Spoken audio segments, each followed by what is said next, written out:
Hello, ladies and gents. Welcome to Final Fantasy VII, The Last Ancient. We are on episode 4 of this current arc. Without further ado, let me unmute myself. I am back! Well, it's about time.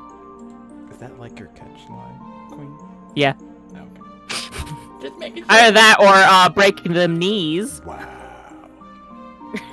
She just wants you to put on a t-shirt, man. Like, you can't really get mad at her for it. Put on a t-shirt? What? She wants you to put it on a t-shirt. Oh, put it on a t-shirt. I thought put on a t-shirt. I was like, wait a second, I am wearing a t-shirt. Am I not wearing a t-shirt? Oh! So my energy drink just exploded. Wait, what? Yeah, like in my lap. Excuse me, Mr. DM. Where is Bite's stat on the panel? Bite is no He one. is an important asset to the team, and he has no information. Good question. And your video title says Curse of Strahd, not Final Fantasy. Huh? No, No? It says Final it Fantasy says for me. Final Fantasy. Mine it says Curse of Strahd. Reload. weird. Reload. Okay. Okay, now it says it. Mhm. Remind me. Bites. It reminds you of what? What happened in Curse of Strahd? What? Okay. Okay. Who are you? What's happening? Okay, so we are gonna do what's called the lightning round, ladies and gents. I'm sorry, what? Round. Wait, my old one had bite stats. I'll figure that in a minute. While we're doing this lightning round, okay. The fuck? For this first one, can I have everyone roll a d20?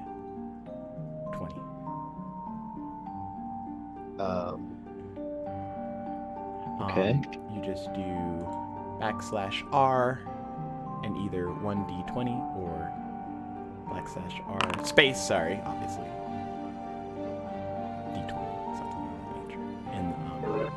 In the chat, or not the chat, the Foundry thingamajig. \R. Base D20.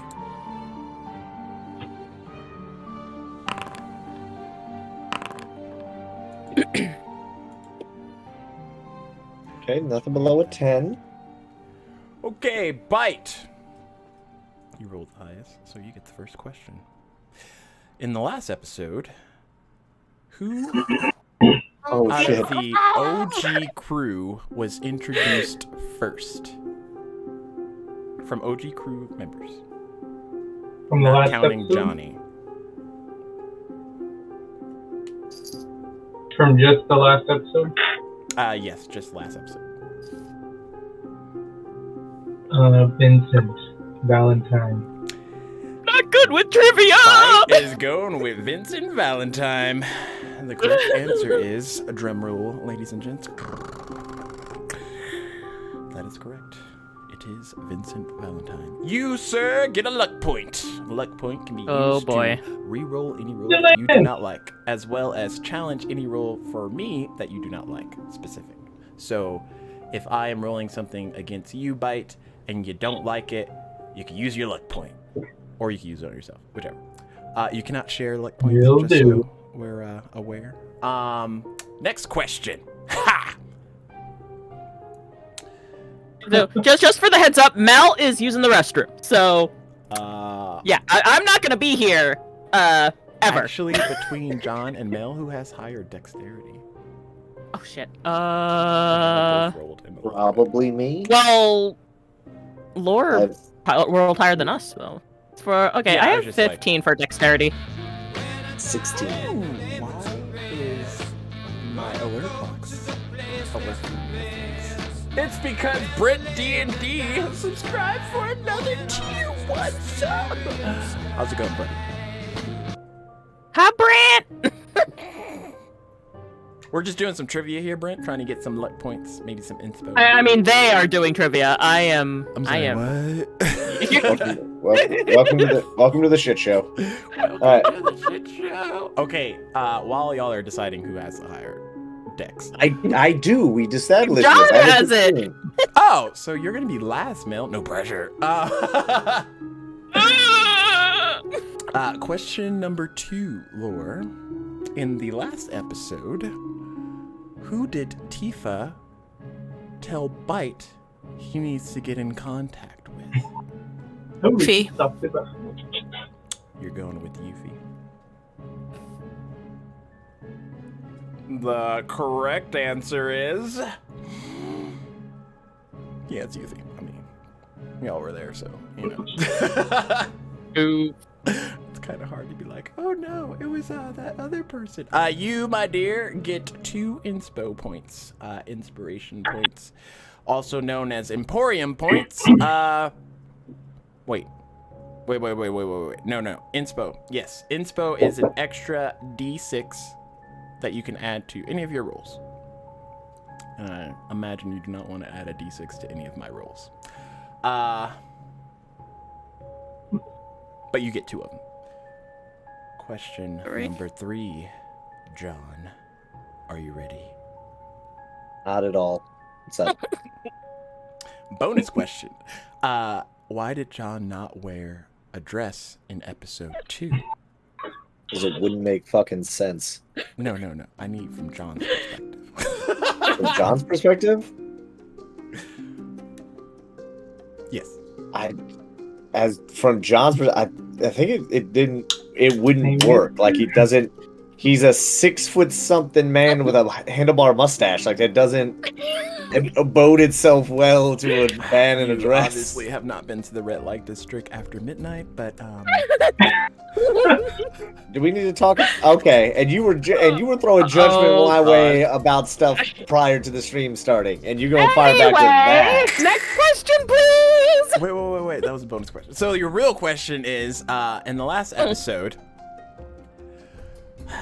Okay, let's see if we can do this. There was a lot of vehicles that were getting picked up.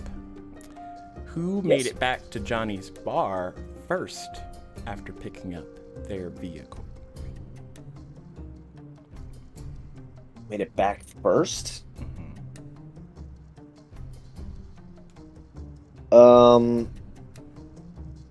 Would have been... I feel like it was John and Mel got there first. Yeah, John and Mel technically got there first because Mel was asleep. And I remember like carrying Mel out of the back seat up to the room. I carried one of the 2 people that were asleep in the back. And then then Mel passed out, and then Lore went back to get her bike or something. Mel upstairs, and you put Denzel upstairs, and then you came and you put Mel upstairs, and then y'all rested, decided to go get your vehicles. So Mel and John went. Yeah, we went to the garage. With Bite because Mel and Bite were working on. I'm giving too much information. Sorry. They were just chatting away about stuff and things. Yeah. About what Mel was gonna buy Bite to. Yeah. So then we got back. So I think it would have been, I guess John got back first.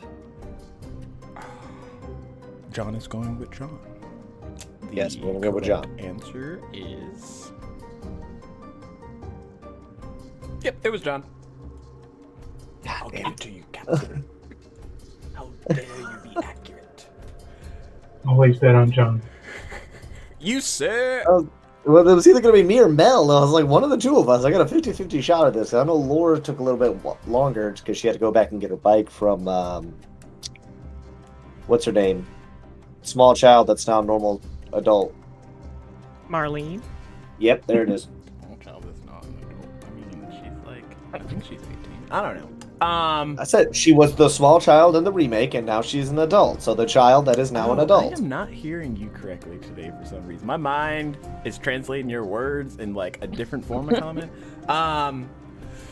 So you, sir, win 1 Emporium point, and for today, that Emporium point is special because you get to provide advantage to any one of your choosing, including yourself. But you have one of them. Last but not least, Mel. I'm sorry. Mel is not here at the moment. Please leave a message after the beep. Hey Mel, sweetie. We're doing this trivia thing, and it would be great if you could answer your question, because you're next. Okay, bye. Beep. Message was not received. Please try Person again does not have their later. voicemail set up. That's always the best. Mailbox is full. Yeah, I could see that happening. I mean. So Mel, your question is. Who is Mel's best friend out of the current party members? Like as of right now.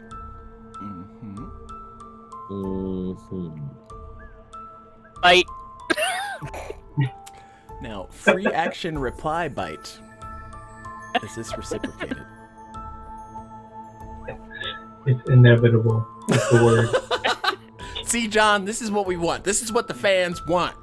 When they say put on a dress, you go in there, you put on those high heels, and you strut. You strut like you've never strut before. You come out there in that nurse's outfit, and they say, hello, nurse, because that's their line, okay? They don't have an option. No.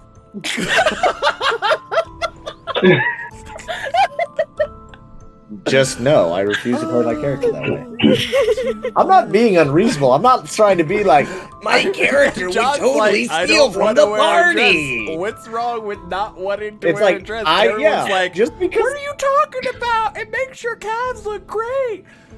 That's No. not I'll wear what I'm- shorts. I'm not wearing a fucking. I'll wear a kilt. I'm not wearing a fucking dress. See, that's where it's at. Mel, take notes.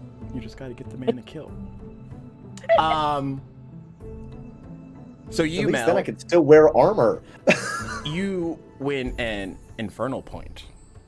Ooh. And this one's special too, because you can do it either for myself, which is how most people use infernal points, or if you just want to be a troll and make one of your friends who, like, I don't know, got crit damage or really succeeded on this thing that you kind of think would be way funnier if they didn't, you could just throw that infernal point out there and just toss out the fire. You know what I'm saying? Just like poof, spice things up. Oh my gosh. Now that everyone is caught up. One of those points. Yeah. They're currently out of stock, so Fair enough. use them wisely.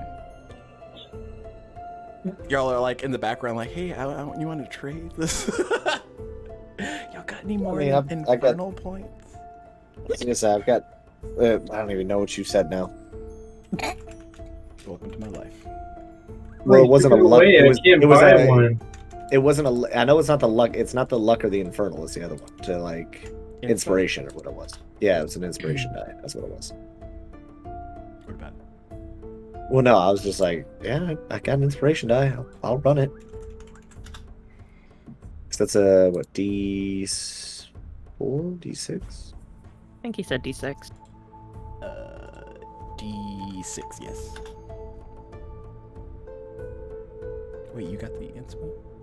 So I gave out luck, inspo. No, you got Emporium, if I'm not mistaken, because I went luck, inspo, Emporium, infernal. So Okay, I got Lore Emporium. got the 2 inspos because they're just D6s, and then you got the 1 Emporium that you can use on anybody. Just putting it out there. Okay. But yeah, other than that, last episode was kind of fun. Our group, before they were our group, you know, like the Blue Man group or like any of the other groups that are out there. Let's see. They got together and, you know, made it back to Johnny's. As we were saying, they rested, got their vehicles. When they came back, John came across Bite Actually, no. Laura came across Bite first because she went out into the alley, and when she came back in, Bite was in Johnny's heaven. Johnny obviously freaked out because the cat started talking. Laura not as freaked out because she's aware of awakened beings. Was able to get Bite to assist them to crack the code on the files that they were able to gather from the Shinra building in the other episode. While that was happening, John and Lore took like a rest as well. John woke up first, freaked out because there was a kitty doing a little cat type thing on the freaking keyboard, like meow, meow, meow. And then he freaking put his stinger at the back of the cat's neck. And then the cat's like, whoa, dude, it's okay.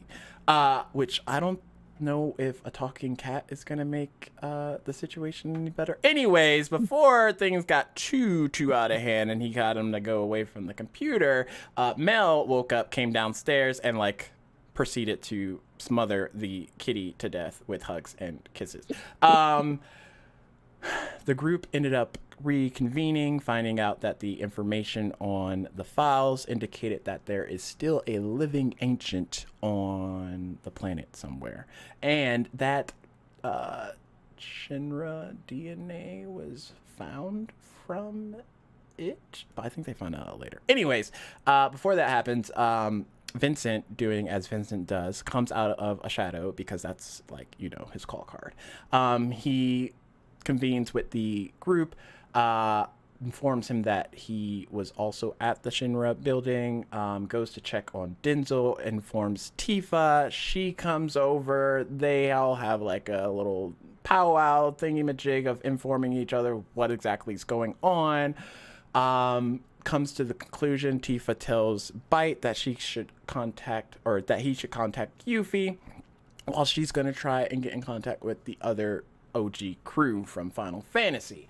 Everyone splits off. While they're waiting, John and Mel decide to, okay, after Johnny kicks Mel out of the kitchen, no, I'm joking, he kicks Bite out of the kitchen, Mel said she was going to assist cooking, and literally 2 seconds later, when John's like, I'm gonna go buy clothes, she's like, okay, I'll come join you, and then she left. So Johnny's cooking by himself.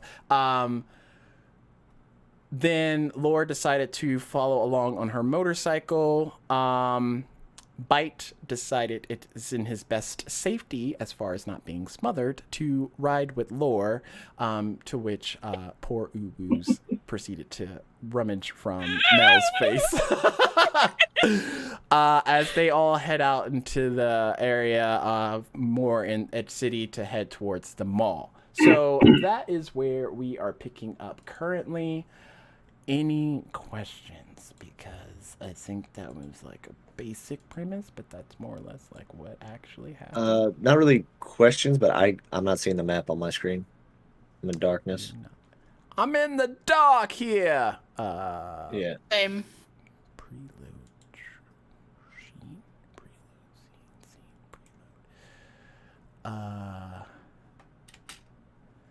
Let's see. Configure. Oh, I think I have to, make it available for all players. That would be nice. How about now? Nope. Let me reload. Yeah, let me reload y'all in real quick. Reload. Reloading. Still in the darkness. Did I have a tank? You do not have any tokens on this scene for vision. Oh, that makes But sense. Y'all aren't gonna see anything if your players aren't. Oh my goodness. We'll just say eventually. Y'all aren't here yet, but eventually, y'all are going to be here. I am just putting y'all out there, not necessarily saying that's what's happening. Just Holy shit! Is this one place in darkness? Good lord!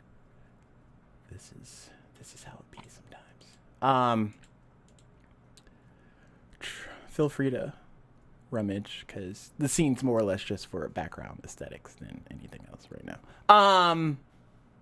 But yeah, other than that, is there any questions? Nope. Sweet. So we open up. Y'all are currently riding to, I'm imagining, the mall. Mel's looking a little sad there, John. What you doing?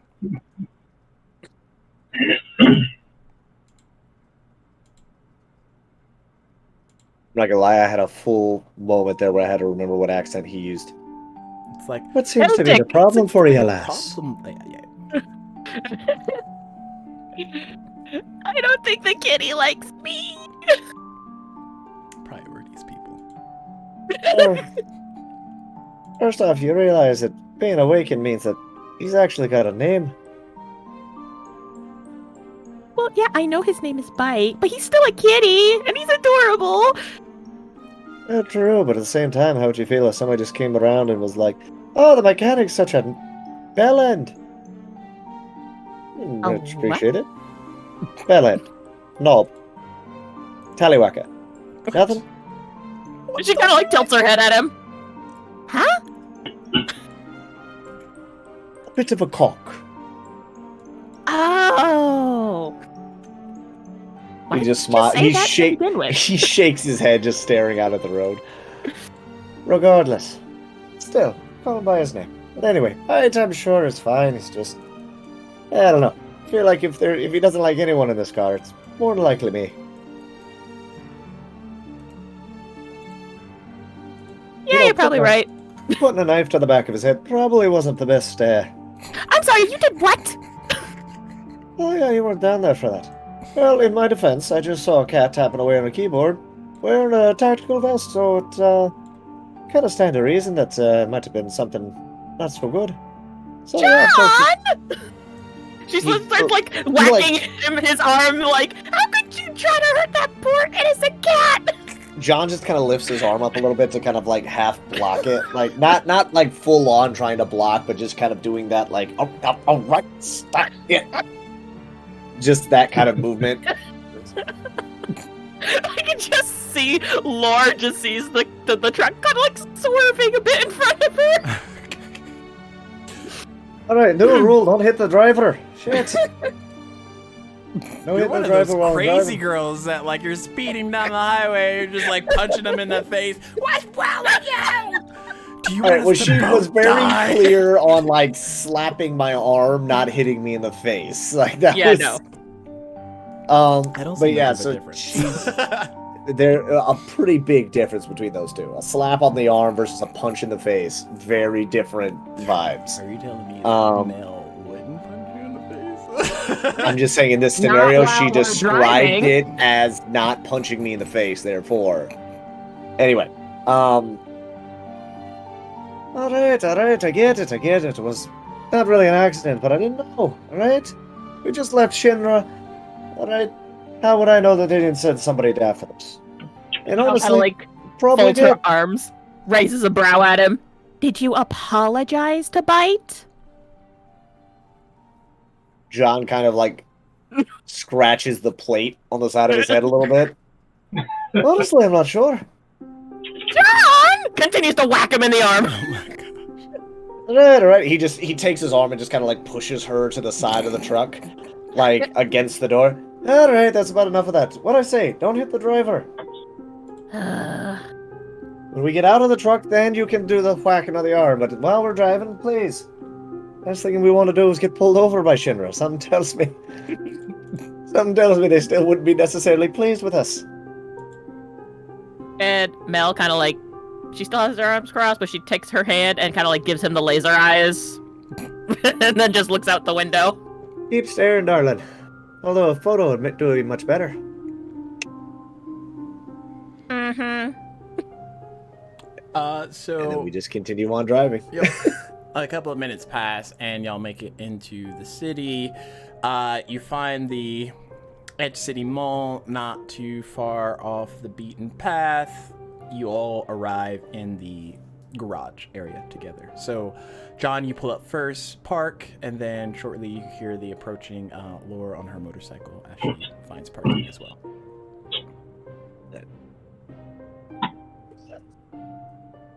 Yep, John's gonna lock up the truck and then just kind of glance over the motorcycle. How the hell did he manage to stay on the bike the whole time? We were cruising pretty quickly there, and he's just still sitting on the gas like that. You know, I probably shouldn't ask too many questions. John, don't you have to say something to Bite? There may be a few claw marks in the motorcycle, sorry. I was so waiting for that. I was like waiting for you to like detach, and there's just like claw marks just dug into it. His cat fur is all like wind blown back. It's fixable. I can actually hear your annoyance being just like, mother.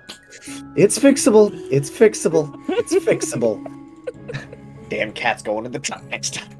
Spike gives a toothy grin and licks his paw while he like tries to rub it out.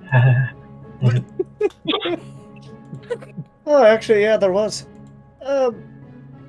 So were you just gonna leave the vest in here in the truck, or? And once again, Mel starts whacking John in the arm. That's not what I meant, and you know it. He just kind of puts his hand on her head and just kind of extends her out, like you see like an older sibling with a younger sibling, just like. And she's like trying to throw hands at him, like. And he's still just holding her at arm's length. So I was saying, how do you, or do you have like a thing for that? Oh yeah, I got something for that. 1 second. He runs behind the motorcycle. You hear a little bit of shuffling. Comes around the corner and has a like a baby blue, looks like a sweater vest with a Moogle stitched on the back. And Mel stops trying to throw hands, sees what Bite is wearing, and she is just ecstatic.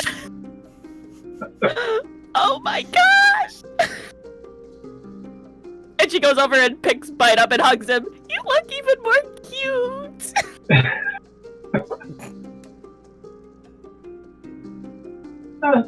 Thanks, I guess.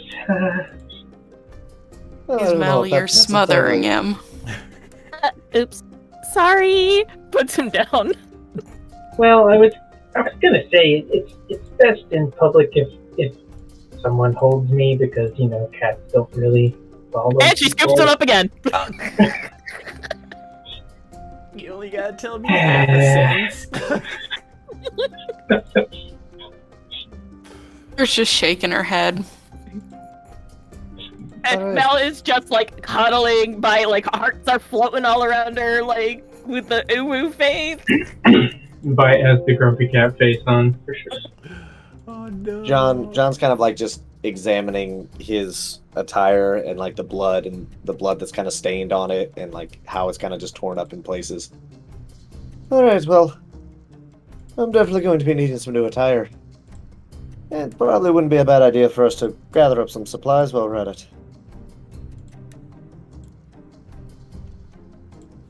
Are we want to do this whole big thing in a group, or are we want to split up? How do you want to do this?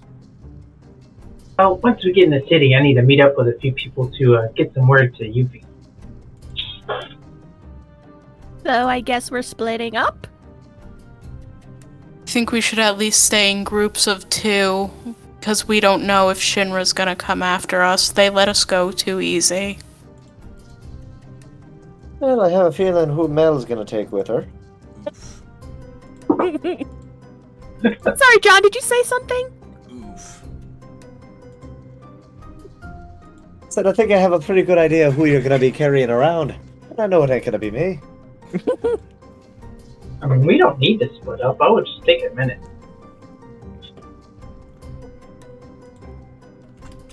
Then if we can stay together, we should stay together. Sounds good to me. Everyone roll a perception check. Yet. 13. I got a Woo! 13. Nat 20 for a total of 19. Where are you rolling? 19. Rolled in D&D. Wait, is my stat sheet actually updated in this? It might be. Nope. Oh, actually it is. My bad. Am I allowed to keep my D&D Beyond roll, or do I have to Sure. re-roll? You say you got nat 20. Y'all A total are of 19. approaching. You have a -1 in wisdom? I have a -1 in intelligence, wisdom, and charisma. We talked about this. Yeah, sorry. John is designed as a punchy. The character that is being portrayed is not the character that was drawn up originally. He's a lot more charismatic. Yeah. Y'all approach the Edge City Mall, and you notice that there's a lot of people going in and out. For those who have been to this mall before, there's obviously lots of different advertisements and things of that nature, obvious ways to distract, if you will. There is the Build-A-Moogle store, the what is Build-A-Moogle. yeah, pretty clever, right? But basically, it's like your typical mall. It has your food courts, your shopping areas, whether it's clothing or electronics or things of that nature. Where would you all like to go as you approach? No way! They have a Build-A-Moogle here now! John just lets out a very deep, heavy sigh. Would you like to go there first, or would you like to end the experience there? Mel's already heading towards Build-A-Moogle. You know, part of me was hoping she'd say last, just so we could, like, try to find a way not to go to it, but... To be fair, Alright. she did not even hear you because as you started to talk, she was already headed over there. Like, and she's like at the window looking at all of these adorable little stuffed boogles, and her eyes are just like Is there, like, wide with excitement. are there, like, those, like, benches and, like, little snack vendor out front of the store, like you see in some malls? That are, like, strategically placed there for, like, dads, husbands, and boyfriends. Is there a what?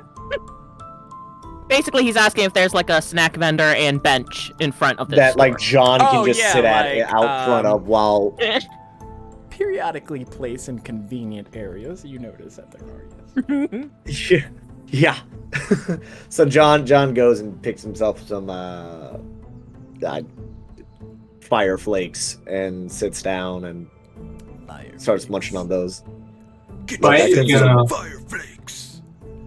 Fire Bite flakes. is gonna hop out of Mel's arms and like go sit next to John and be looking around for like other stray, quote unquote stray cats in the area Okay.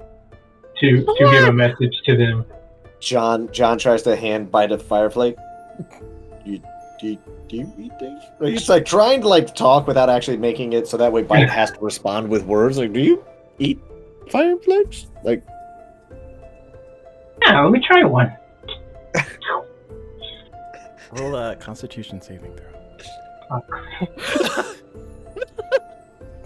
just, now all I can think of is like the cartoon, just fire erupting from their mouth. Oh, no. It's pretty spicy. Oh no. The kitty starts coughing. He starts doing that cat gag. Don't. John kind of like goes to pat Bite on the back, and it kind of just looks like he's like petting the cat really harshly. Nope, spit it out. Bad kitty. Nope. Just a beautiful moment between us. Didn't punch. No punching was happening. But yeah, Mel kind of like pulls Laura over. Hey, look at that purple Moogle! It's so cute. Yes, it's very cute, but we have other shopping we need to do. The orange Moogle. Can you pick Oh a my Moogle so God. we can move on? Oh my god, I love Are y'all this in so the much. store? Or still window shopping? No window shopping. Mel's at the window, like looking at all of like the display Moogles that they have. There's a Moogle in a tux. There's a Moogle in a dress. There's a Moogle in a Hawaiian shirt. There's a Moogle in countless things, just variously placed. The pom-pom is different colors. Sometimes the fur's different colors. It's pretty good. Market. Moogle dressed as a cat. Oh, how about a Moogle dressed as a chocobo? There is my that. gosh. It's like one of those full like bunny suits type deal where you could just see Oh like my the Moogle head and then like its pom pom coming out the top. But other than that, it has like the squawk or the outfit on. Oh, I'm gonna have to take notes so that way the next time I have free time, I'm gonna get one. And they have the latest Moogle display of a Moogle in the Cactar outfit. There's like a note that says pointy bits aren't actually pointy. Oh my gosh, I need them all.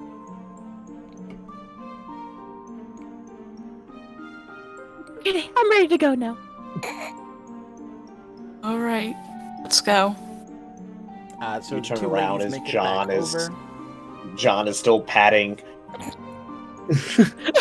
John, what are you doing to bite? We're... Almost went to the wrong accent there. What? It's not my problem. My I mean, it was my problem, and it was a little bit of my fault there. What Like, did you do to poor Bite? Snatches All right, up look, Bite. look. Uh, I Bite, what simply did he do offered- to you? Are I you simply- okay? Mel picking you up just like makes it worse by You're choking me.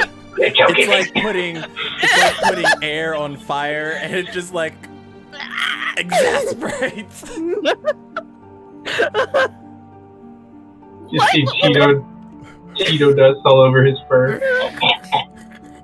And Mel instantly like puts Bite down gently, and she's just like, John, did you give him fire flakes?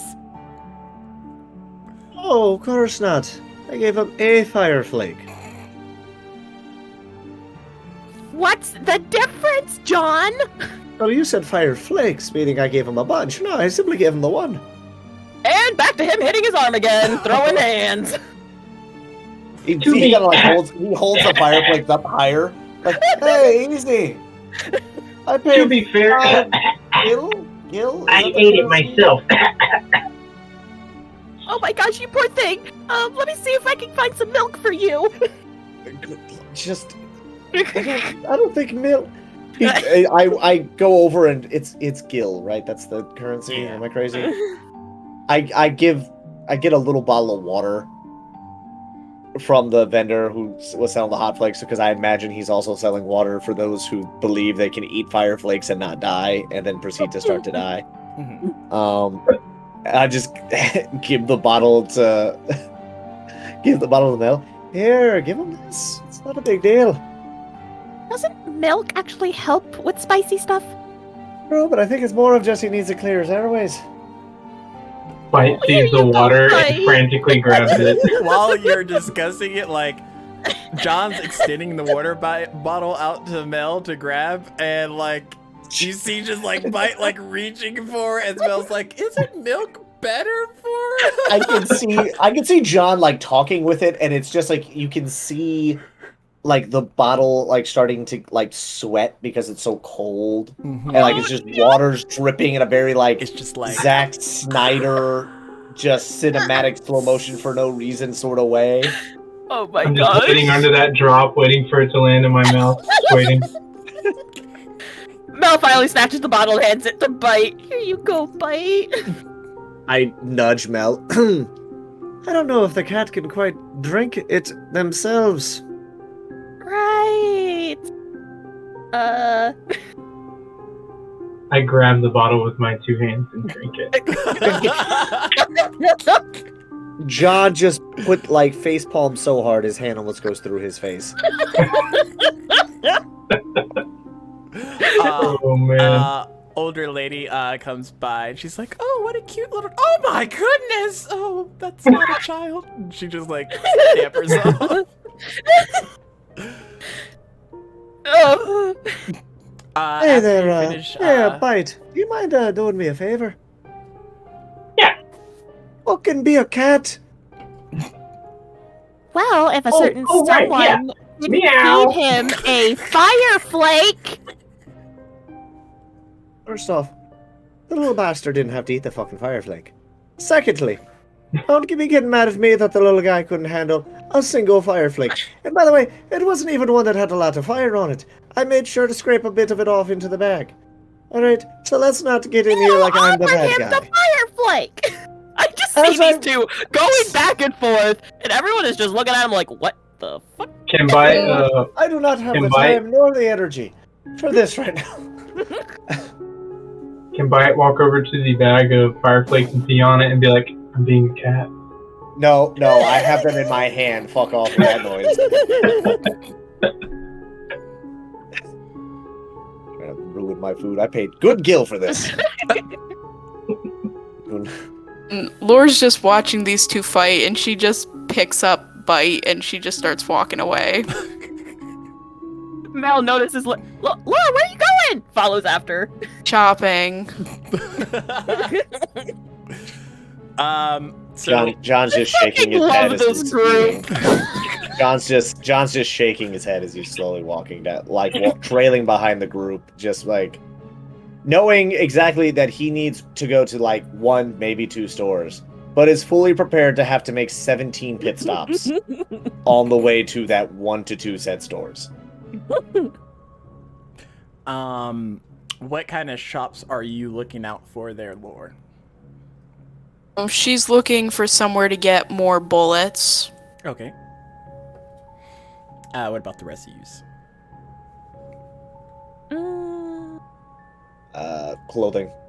Clothing, and then like general goods, somewhere I could buy some, Phoenix down, aka healer's kit. Mm-hmm. Yeah, probably same. And maybe same. even some food stores to pick up ingredients. Yeah. Roll d20s to see who finds what first. Can I, I'm still looking for my uwus to get the message to them. Mel is so into the scenery. damn it. So into the scenery. She don't see shit. God damn it. I hate how you just described that. I'm looking for my uwus. Like, You Can I hate get it, a- I love it. It's all can the I same. get a whoop whoop for my boys holding it down? Whoop whoop. Whoop whoop. Or got a 19. Okay. 8. So Wow. Well, John's no, this so is just- better. This is just the order of which we're finding these things, is what we're doing right now. So you go last, although we're kind of looking for the same place, so it's not a big deal. Wait, what are we rolling? Just a D20 to figure out the order of events. Nice. Nat 20. All right, so you find the On like ooze one of the first. railings, you see like a suspicious cat that doesn't look like a regular cat, just like walking the skirts of over on top of the second floor view. Shortly after, Lore, you see a weapons shop kind of like to the left as y'all come up the escalator.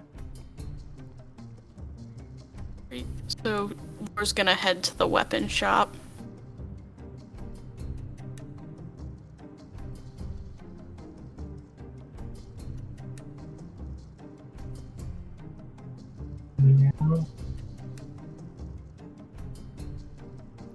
You arrive at the weapon shop, and there's a older gentleman there, kind of like cleaning some of the weapons.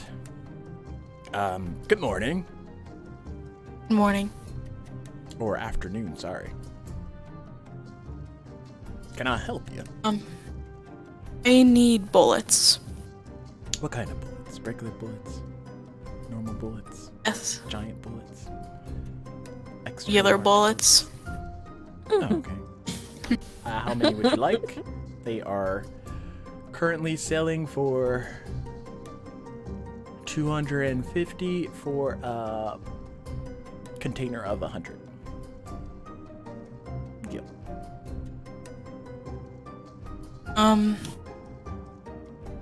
I'll take 1 container. Okay.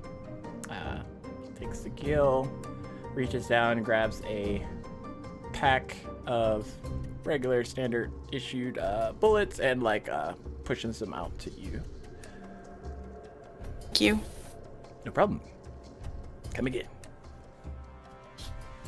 She nods and she leaves. And Bite, did you hear that you saw the cat? Yeah. Okay. So, okay. Oh, sorry. I was gonna say I'm just gonna do a series of meows, aka thieves' cant, to call the cat over to me or over to a near area. Okay. It's able to meet y'all outside of the store. Okay. And then I will just hand him like a little, I guess like a USB, a little card for him that has the message to get to you. Okay. Kind of as Lore's coming out, you're able to maneuver this without drawing any attention from passerbyers. And then the cat takes the information and skedaddles. Meanwhile, John and Mel, y'all found your respective stores. They're kind of like next to each other. What would you like to do? Mel's gonna head to the food shop first. Okay. There's all different types of food, aisles of food, different refrigerated items, preservative items. Look at all the food! Lots of noodles. Thick noodles. The package actually says thick on it. Lord. Okay. And then, John, you walk into your store, and there's all different types of clothes, sizing, things of that nature, if you're trying to buy that first. And then you can meet Mel over in her store to get the other stuff. Yeah, I'll, let's... Do you want me to actually, like, go through and, like... Because essentially the armor class is going to be the same. All this is just going to be cosmetic stuff, for the most part. Yeah, you're just, like, shopping for an outfit that's not necessarily connected to Shinra. That's not connected to Shinra, nor is it covered in blood and cut to ribbons due to bullet holes and stuff. You know, not walking around with a bullet hole laced shirt might behoove people. But yeah, so I get some. I just am looking around, like searching for stuff, finding nothing but a lot. Well, finding some things that are very small and the things that are very big are like those graphic tees that just like have really dumb, bad phrases that are like were funny about like 6 months prior to the shirt coming out. Mm-hmm. And it's just John's just like, oh, this might take me a while. I was gonna let you go through Belle's thing first. I have a feeling she's gonna have actual things to get. Getting more and more things in her cart. Like she started out with a basket, and then realized she's gonna need something bigger, so she gotta push a cart. And half of it's junk. Like half of it's not even stuff that you need. Oh my god! Like dissolving noodles. Why would you need those? Put them in the bag. What? You put water on them and they dissolve. Useless. I don't see Mel actually buying shit like that, but I can see her just buying a bunch of like cute seasonings for no reason. I could see her like buying like these cute like little snacks or like like a whole shit ton of seasonings, but nothing like dissolving noodles. Even if there was a really adorable chibi Moogle on the cover. Oh. Okay. roll a Character broken. Roll a insight check to see if you can compose yourself enough to not buy these dissolving Moogle noodles. Nope. She has no self-control. Oh my gosh, she's like, ah! Each one's like a slightly different Moogle on the packaging.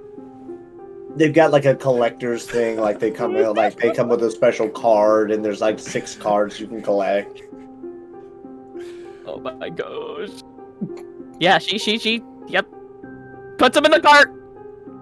Oh my gosh, I can't wait to see what I get. The catchphrase is, when you want to eat something but be hungry later. Why is going to be running up to Fight is gonna be running up to Mel and see her like freaking out over Moogle noodles, and then like look left and right and see John and start walking that way.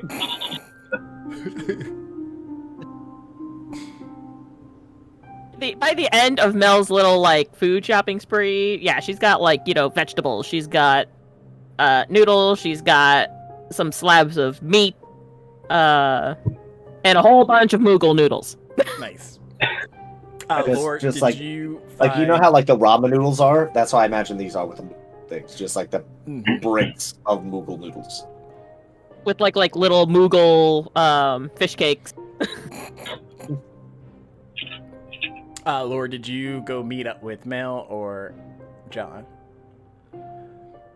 Probably meeting up with John.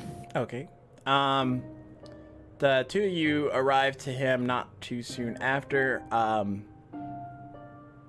He's like holding up one shirt and holding up another shirt. And I've then got putting them like both back. so John's got like 4 shirts kind of draped over his arm, all in just different shades of black. Because he is not finding anything else. Like a lot of the stuff is just he's just like I'm over this size wise. He's like, all right, this one's black. This one's a little lighter black. Sure, this one. And as he's kind of just combing through the other racks, he then spies one shirt he kind of picks up as a joke, turning around to Bite and to Lore and kind of holds it up. Well, what do you think? And what he's holding up is a red button-up shirt that has just a plethora of like these cream-colored flowers and like little bits of sunsets and like just nonsense just caked all over this thing. Essentially, he's just holding up a red Hawaiian shirt. Oh, what do you think? Too much or not enough? Fight is gonna act like a cat and like meow and then run up and like do the little kitty between the legs thing that like, you know, means they like it. John nods and then looks at Lore. I think it certainly makes a statement. That's like the nicest way I've ever heard anyone describe an outfit. John How takes do the I shirts look? that he had. John took the shirts that were slung over his arm and then put some kind of like drapes them over one of the other hanging racks, and then instead picks up a purple shirt that is kind of the same, except this one is a lot more. It has like a gradient with like an actual sunset, so it's like a little bit more yellow, and then as it goes up higher, it transitions from the yellow to the orange to red to purple. It's like, oh, what about this one? A little better, a little worse? He kind of, and then he's doing the thing with like 2 arms where he's kind of bouncing back and forth, like between the two, like which one you want to see. I'm realizing I'm doing the hand motions. I don't even have my camera on, so like just looking like an idiot in my own room. Love it. I think better.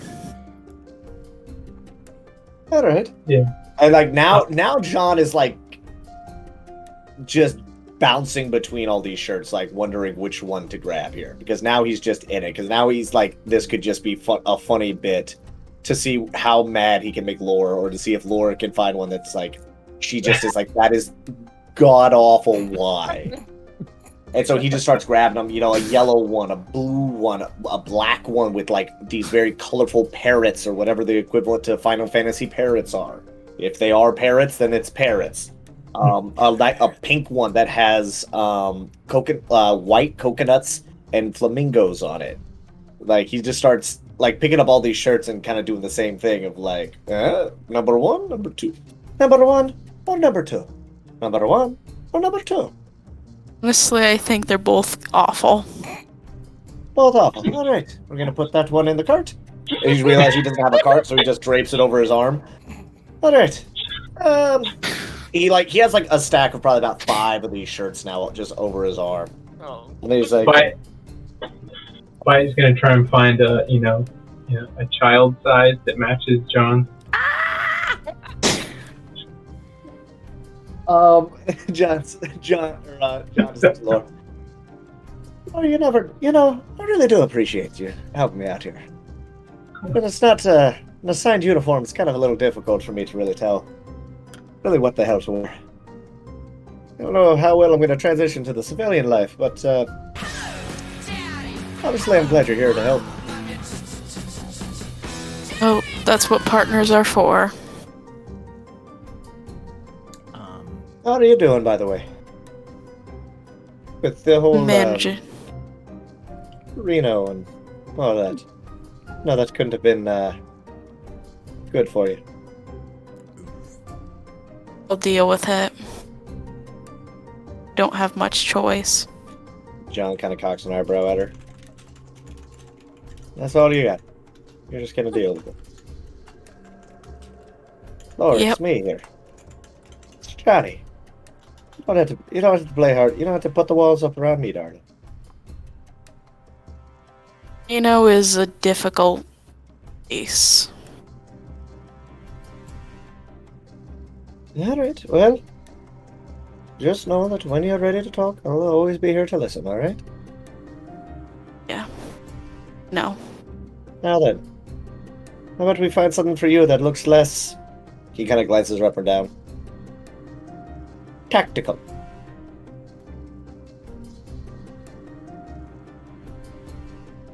And we're just kind of absorbing the comment and thinking about what else she would possibly wear. You don't get it twisted.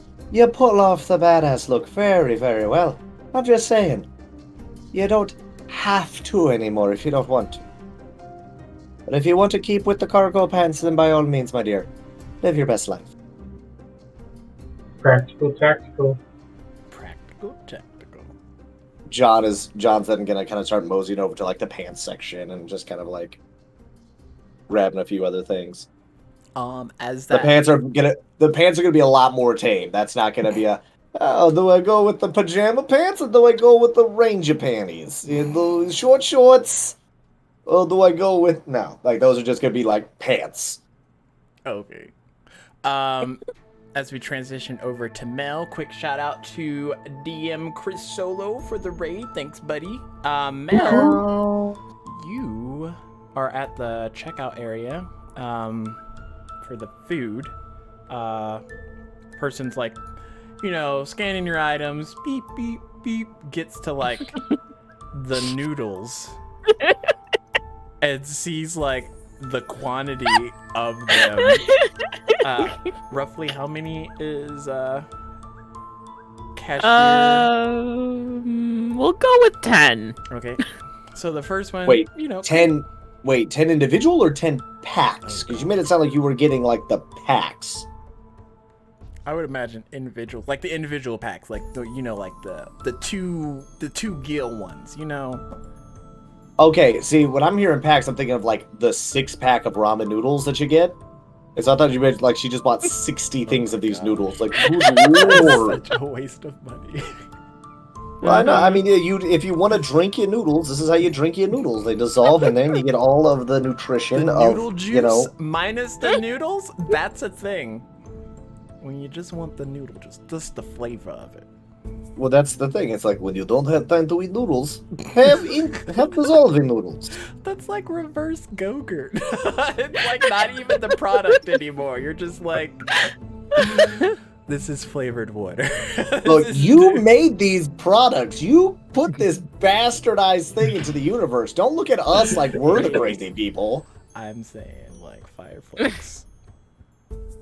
Fire Flakes are a thing that I had to come up. Well, I didn't come up with, but a Fire Flakes was just something I had to pull off the spot.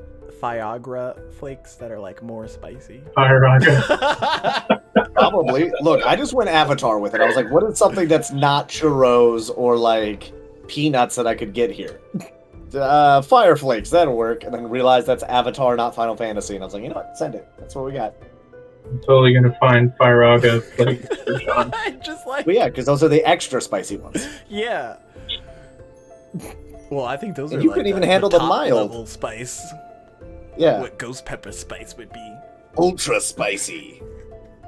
So Made yeah, you with- total up everything there, Mel, and pay for it without much effort and start to head over to like the medicine aisle area where they keep all the potions and ethers and phoenix downs and things of that nature.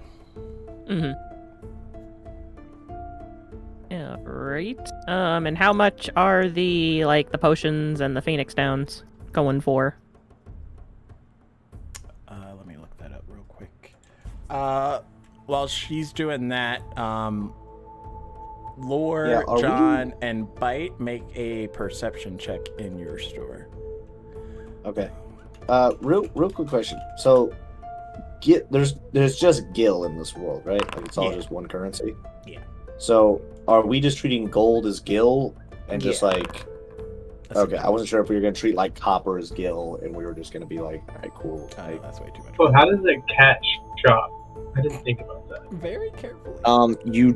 you're not really by. I imagine it's just kind of like when somebody brings their pet into a store.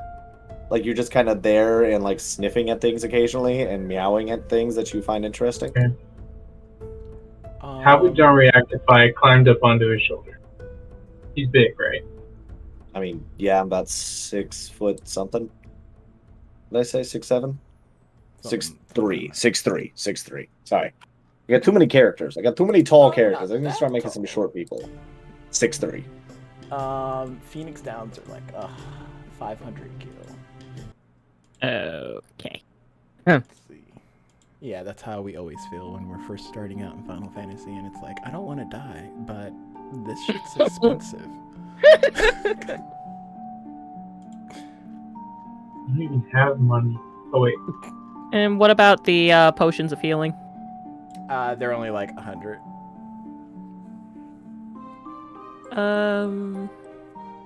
I'll probably buy 1 potion of healing because I have 2 potions of greater healing currently. So Okay. I'll just buy 1 potion of healing. High potions and regular potions.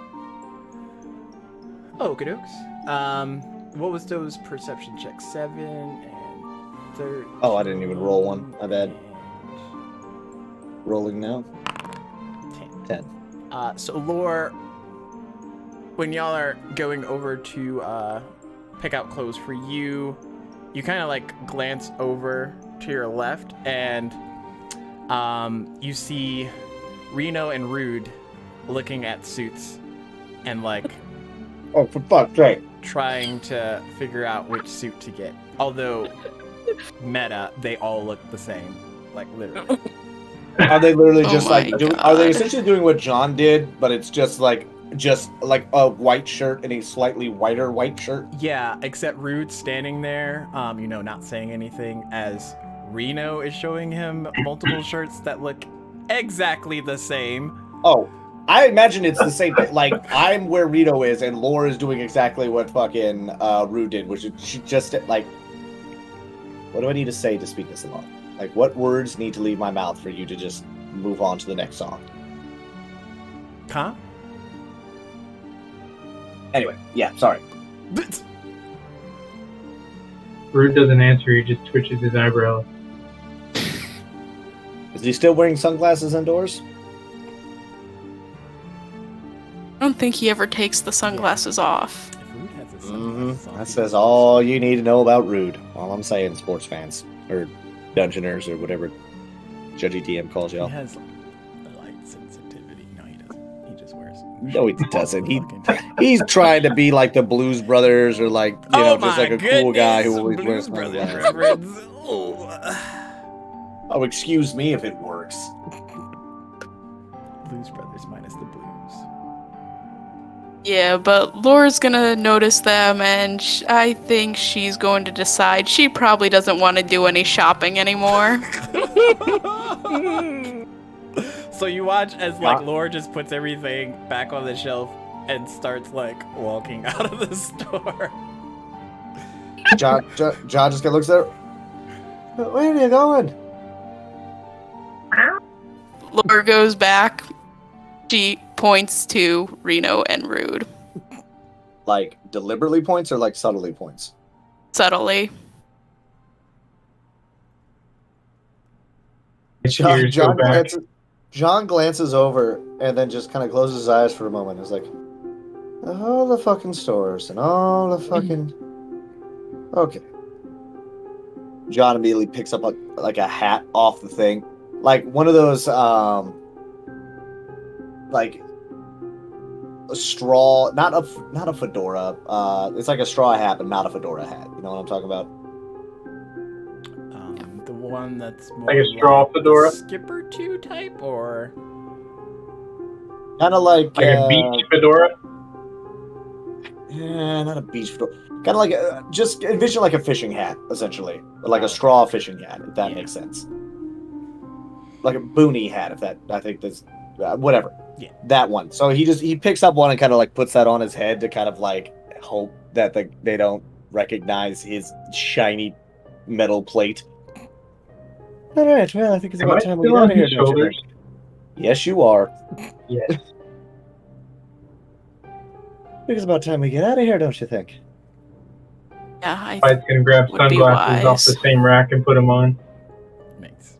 John just glances at you like, and is about to say something, but then realizes that if A he man starts robs talking to a cat. Mel, if he robs Mel of seeing Bite in sunglasses, she will actually punch him.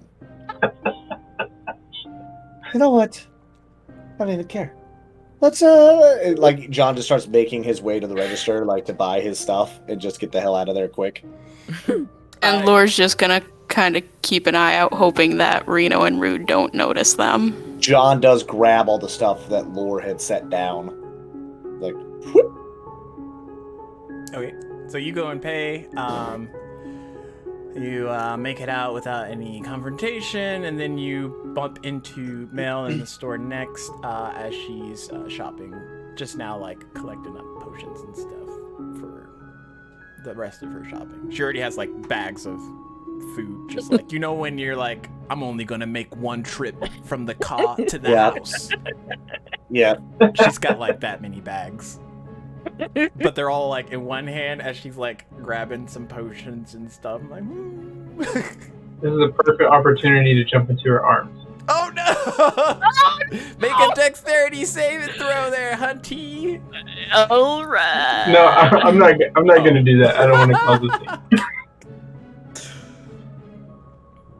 Although I do feel like she's gonna be in the middle of like, oh hey, what do you guys it's do? gonna happen regardless, because as soon as she sees you with shades That's on, what I mean. Like as soon as she turns and it's like she just sees John holding a bunch of bags. Lore looking very much like trying to be incognito, and then just fucking Bite with his glasses on. I did not think this through. I'm so sorry, everyone. So You're not sorry. You're not. Mel, you finish paying for your potions and things, and you look over, and you see what you see. Oh my god! John immediately before she says God or gosh is just immediately like, you can freak out in the truck right now. We need to go. Can we? He just grabs a healer's kit off the thing. Can we get this quick, please? And John sees like where Mel used to be is no longer there, but her bags are on the floor. And he turns and then sees Mel smothering Bites. With Okay, hugs. you realize Bite's on my shoulder. Okay, Bite is no longer on your shoulder as Mel is hugging, smothering Bite with hugs. John just is like pays for the healer's kit and then turns to Lore and hands her the bags he was holding. I think it's time we go, don't you? Yeah.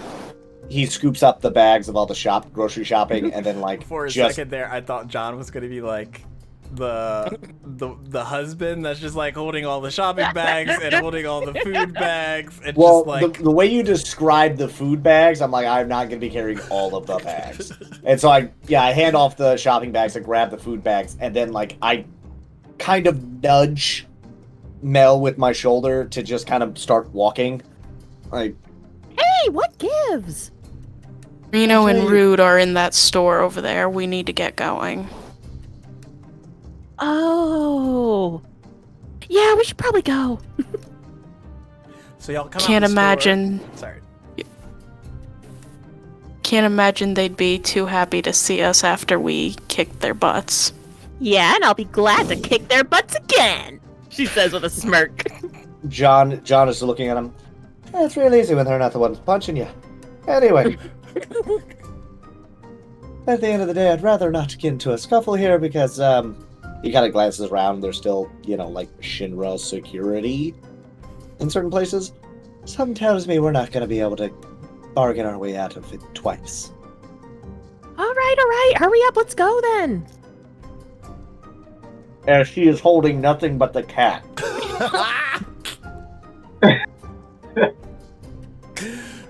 You come out of the store. Brian's like, I wish I could help, but and just raises his arms.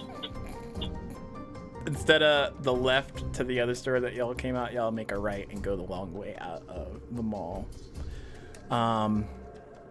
Obviously making your way to the parking lot, trying to remember which floor your vehicles are on in the parking lot, trying to remember which letter in the parking lot y'all Dang parked it, by. John! Do you remember what letter we parked at? Or said who? Really? What letter? Roll a history check. John. Honestly, it doesn't matter what check it would have been. Like, there's no check that would have been good for him. Is everybody making a history check? You can make one, Lore. We go to the one motorcycle that's there. John is like... God. And because y'all are getting led in circles, Lore is actually lost. Hold on. So John is like, it was blue. I want to say it was blue 7. I feel like blue 7 was I asked for a letter, not for a color. Jesus Christ. You Wait, finally wasn't it press blue? I the could've sworn button, there was blue. and you hear that the car unlocks, but it's either a floor above or below. It's not on y'all's floor. That is not how that works. You know damn good well that's not how that Y'all works. are right by the edge, the Mhm. edge, and you're like beep beep, and you hear doot doot, but it's So is it off. above us or below us? I would say below. Okay. Alright, I was a floor off. I apologize. Mm-hmm. As she's still on. John just glares at her. I don't remember you necessarily writing down where we parked either there, Missy. I'm not the one driving the truck. You're the one driving me crazy. And she just winks at him. So you come down the floor, go back to the same area, and lo and behold, there's the car and the motorcycle, or the truck and the motorcycle. John loads all the stuff up. Let's make like a tree and leave. John kind of puts all the things in the truck, kind of getting in there, and then hops in, fires it up. I imagine Mel is not letting her Nope. grip loose on me, Nope. and I'm gonna Nope. be in the truck. Oh goodness! All right, so John's gonna very by the book start driving away. Oh, I'm on the right side of the road. Left turn signal incoming. That old adage of when you're breaking the law, don't break another law is in the same as what we're doing right now. Don't break the law when you're breaking a law. That's what we're doing right now. So we're not breaking another. It doesn't matter. Speeding is a dumb idea right now. That's not breaking the law. True, but at the same time, we probably are wanted by Shinra right now for breaking into a Shinra building and beating the shit out of 2 Turks. Something tells me they're not, and harboring a fugitive. Something tells me they're not going to be super cool with us just waltzing about. And they let us get out.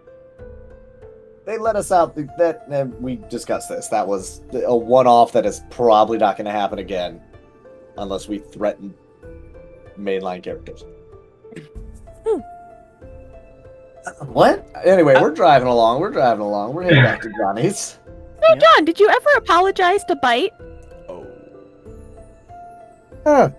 Yeah, you're right. I'm sorry about the whole fire flake thing. I was unaware. I didn't think. I thought, oh, it's the mild one. Maybe he'd be all right with it. And You have any more? Oh, shit. No, I finished them off before we did the clothes shopping. I didn't want to get the crumbs all over the new clothes. Oh, you know what, Bite? I don't actually think I paid for the sunglasses. Shit. Oh, well. Ah, well, they were Craig still on was your good head. I on me. didn't even think about it. Like, the alarm didn't even go off when we walked out of there. 'Cause they were still on your head. I didn't pull them off. Well, usually like low-priced items don't have like the beep beep beep sound. That's the thing. So that's why a pair of kids' sunglasses didn't get triggered. But anyway, Great, so we're Moral of wanted the for stories, entering a Shinra building, and now we're wanted for theft. Moral of the story, folks: if you need Technically new shades, just put speaking- them on your cat. technically speaking, Bite's wanted for thievery or theft. Wow. Who's way the one to assume arrest the cute little rogue. old me? I'm sorry, I didn't hear what you said. Who's gonna want to arrest cute little old me? You're right, someone Bite. who You're too cute to be arrested. I mean, probably someone who likes dogs. I mean, I'm just being honest here. To be fair, I don't think if the police came in contact with you, they would be arresting the cat. Yeah, something tells me they might just take it out the old-fashioned way. Let someone else sort out the guilty and the innocent. You know what I mean? Anyway, we're getting off topic here. Did you apologize If to it makes you Bite? feel any better, I'll change the serial code on it, kind of like you did with the truck. John just laughs. Touche. Got a point there. Actually, wait a minute. Nah, fuck that. You wouldn't know about that. I've only You been wouldn't know watching that you you guys would for a know that I while. stole this truck. That is true. He was not around when the serial number was changed. Fuck you. You don't know that shit. Unless he joke. was spying on us the entire time. This is kind of like more accurate. Good joke. Not lore accurate. Joke withdrawn from the records. Withdrawn from the record. Let it stand that this joke never existed. Let it be known that Bite did not make this joke. That He does instead not get points in that. does not get the fact. Anyway, Bite's 1 point of respect he got from John is now taken away. it is now nullified. Anyway, John, Um, did you apologize to Bite for almost stabbing him in the back of the neck? Very accurate. no, I don't think I did. You probably should. Considering he is part of the group and all now. John just kind of cocks an eyebrow. I mean, with all due respect, I thought you were trying to steal stuff, so like, Well, he wasn't. true. But at the time, I didn't know that. Well, now that We've you know had he that- wasn't, I've you had a should cat nap apologize. since then.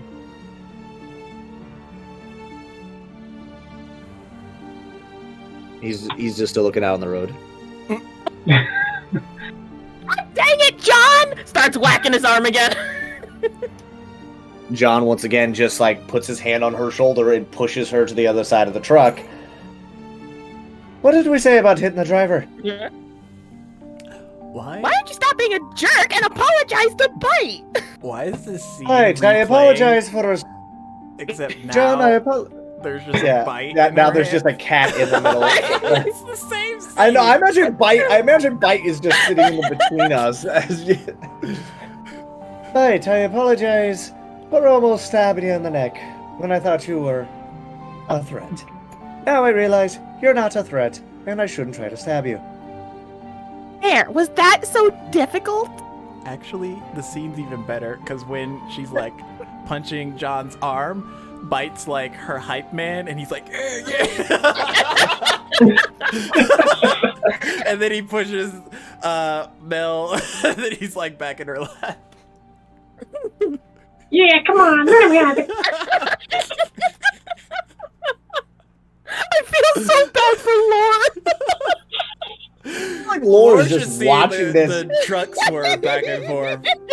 She's like, so Once much again, for no. going The low truck, key. no, the truck is staying. No, the truck is staying like secure as can be. But I could just see her, like, her seeing the swatting and everything happening in the car, and just being like, I am so glad I got my bike. I am so glad. Laura's like, I am not. She's like dissect. She's like, I don't know if she's even listening to music or just riding in silence. But she's just like vibing out, and next thing she just sees that, she's just like, oh, these. Why am I with these people? She just has One Winged Angel playing in her ears, and just like, just gotta make it back to Johnny's. One Winged Angel is my jam. Oh my god! That or the Chocobo Okay, buddy. song. Actually, what I Glad you're imagine, leaving. what I imagine actually is what's happening, is Laura is just like, did he see me? Did he see me? Did he see me not say something? Did he not see me but want to see me? Is there what? Did he follow me there on purpose? Oh my god! Just having an existential breakdown of like, oh god, he was there. I Senpai tried on a didn't different outfit. notice Did me. you see me more? Maybe if I wasn't so tactical, he would have saw me and we could have talked. But now, Damn these cargo pants! damn you, neutral colors! Oh god. Maybe I should have wore a dress. These damned earth tones hiding me from my love. Yep, this is way better if the Chocobo soundtrack's happening.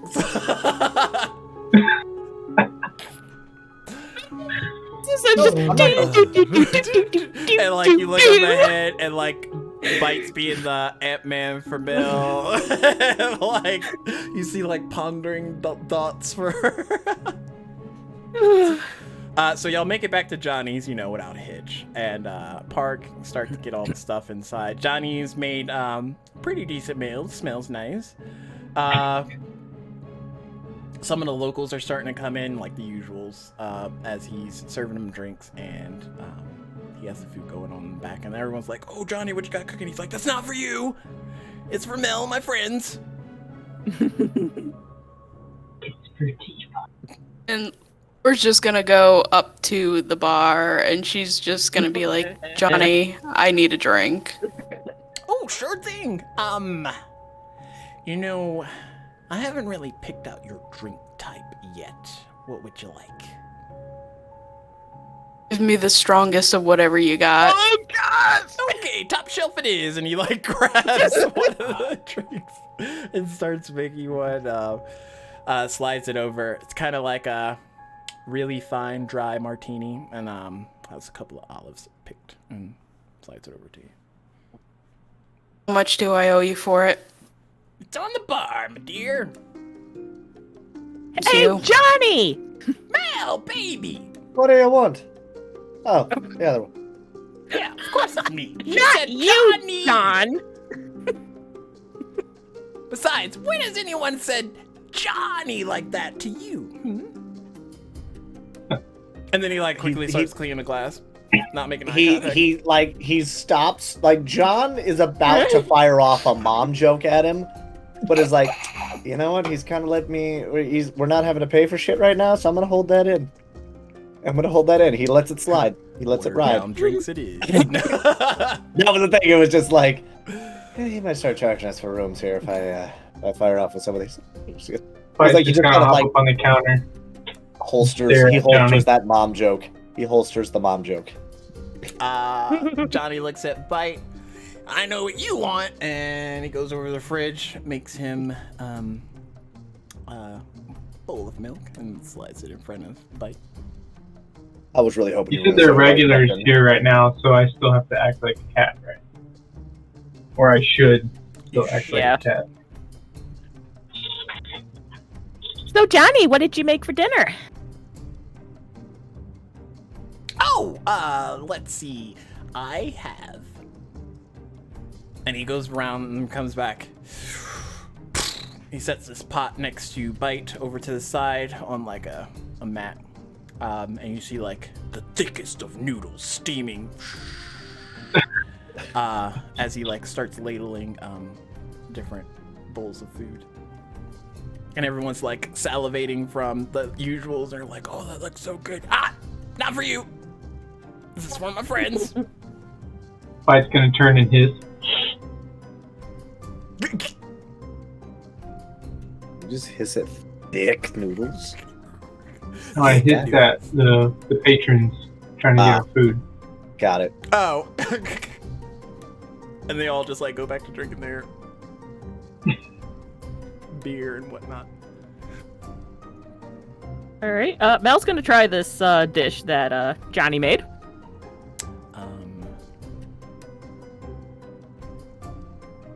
You taste it, and it's almost like Food Wars. Like, it's really good noodles. Hey, Her it's clothes my are not mom's gonna come up special- right. Oh my god. Jesus Christ!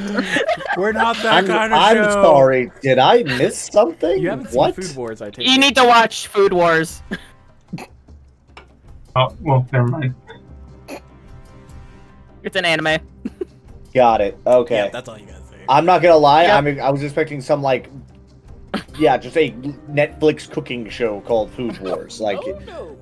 I mean, it might be on Netflix, but look, we have like Iron Chef and like Hell's Kitchen. Food Wars is not that crazy of a show idea.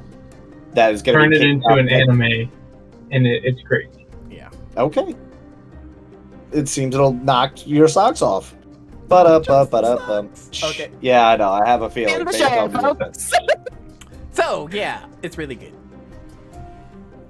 Anyway. And okay. Mel was just like, Johnny, I need this recipe immediately. It's my mom's recipe. So that means I can't have it. She's got like a sad ooh face. Oh no, I can tell it to you. And she's already got her journal. All right, tell me. It's like, well, it's got this and this and this and this, and over the course John, of like the next 5 minutes, you get like, Yeah.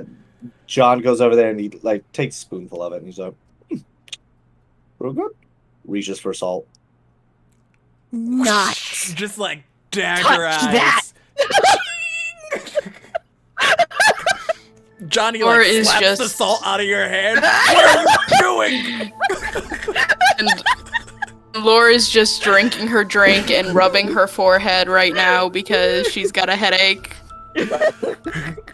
How dare you put salt on my perfect meal? John is like staring in disbelief at Johnny for slapping something out of his hand. John is just staring in just sheer bewilderment, like, this motherfucker did not just lay hands on me.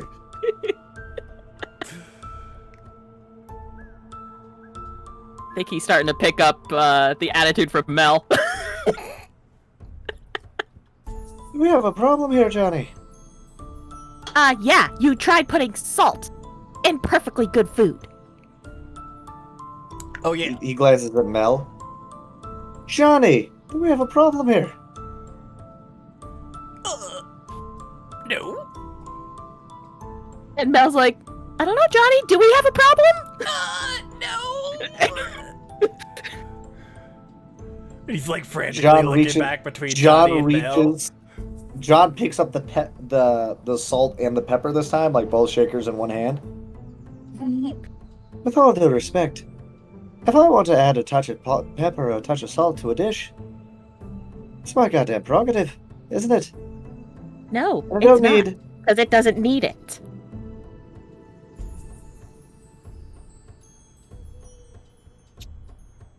And she's just glaring daggers at Johnny. You do not mess with food when she's around. What's Johnny doing with this salt and pepper? John sets the salt and pepper down and looks at Mel. Eerie. So you mean to tell me if anybody serves you anything, you don't tamper with it at all? No, Even if it's, not to their your recipe. liking. Even if it's not to my liking. It's their recipe. They worked very hard on it. That's their work. John you is don't just making, go John, to an artist's painting and then add something to it if you don't like it. John is making a mental note of all of this, of what she is saying. All right. Fair enough. Reserve. You know what? Check. As a sorry, I'll make sure to whip you up something real special. Oh no. And she just gives him a smirk. Okay, go for it. You about to have the saltiest, fucking overcooked piece of leather you have ever had. Mel will be true to her word. She will eat it. You're gonna have to make so many constitution checks. So many I'm gonna send I'm legitimately going to make up a dish and send it to Judgy DM. So that way he has it. So that way when I make this thing, he's got the cards for it. Like, okay, how much of this are you attempting to eat? And then there's just gonna be different things for it. All right. By the end of it, you're gonna have like 10 max hit points. Oh no. How does it do that? I honestly, I'm not entirely sure. I just kind of threw literally everything, including what I found at the bottom of the kitchen sink, into. But John begins just eating it without adding the salts. That's still good. Yeah, it's still good. It's a bit now. But then he does wave over some for some whiskey. Johnny makes you a drink, slides it over. No problem. Appreciate it. John looks in the glass and he kind of like counts the ice cubes and pulls one out and then sets it aside and then begins drinking. Nothing against you, Johnny. There was 4 cubes. He needs 3. Bite's gonna do a cat thing and just slowly walk up to the cube and then just look at it and knock it on the ground. John honestly laughs at it. He just sees it come up because he knows it's coming too. He knows exactly what's about to happen. He's like, "This motherfucker's not about to." He fucking did it. He fucking did it. Mel finishes up the soup. Just playing with it. And she's just like, All right, well, if y'all need me, I'm going to be at the shop. Oh, the fuck! All right. I'm not gonna lie. I thought you were about to say you were going back to a shop, and I was like, "The fuck." no.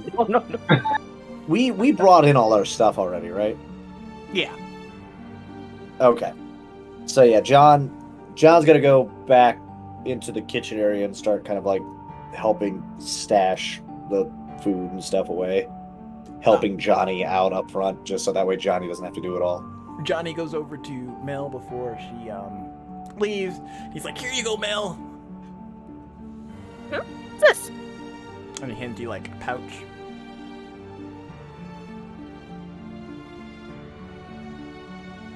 She opens the pouch. And it has 2,000 gil in it. It's for fixing my I truck. don't, Yeah, I was gonna say. Thanks, but I don't think I asked for this much. I know, it's a tip. It's a tip. Bite's gonna slowly walk over towards that bag and do the best throat clear as he can as a pretend cat. Huh? He looks down at Bite.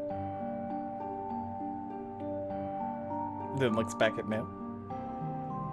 And then looks down at Bite. And then back at Mel. Oh! And he reaches in his pocket and hands Bite 1,000 more gil.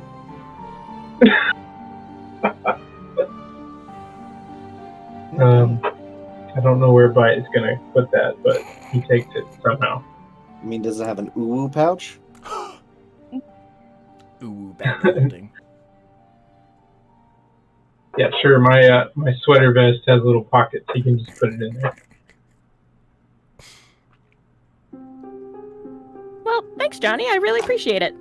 Anytime. And he goes. All back right, to and help she kind of John. waves over to Lore. Lore, if you need me, you know where to find me. And she leaves. Before she goes, John picks up one of the fucking packages of dissolving noodles and just whips it at her from the kitchen. This one fit in the pantry. Does it hit her? Roll a dexterity save.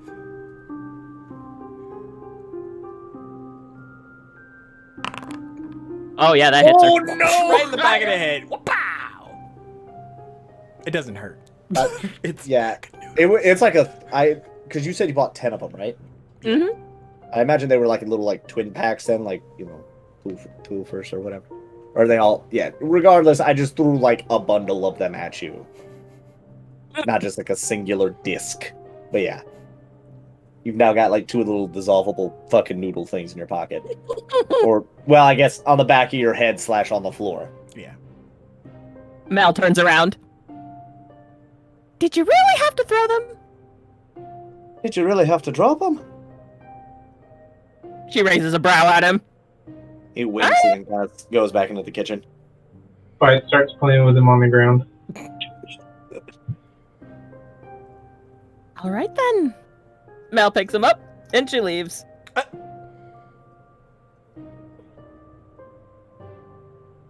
Oh man. So once John finishes stashing the things in the kitchen, he's gonna change out of his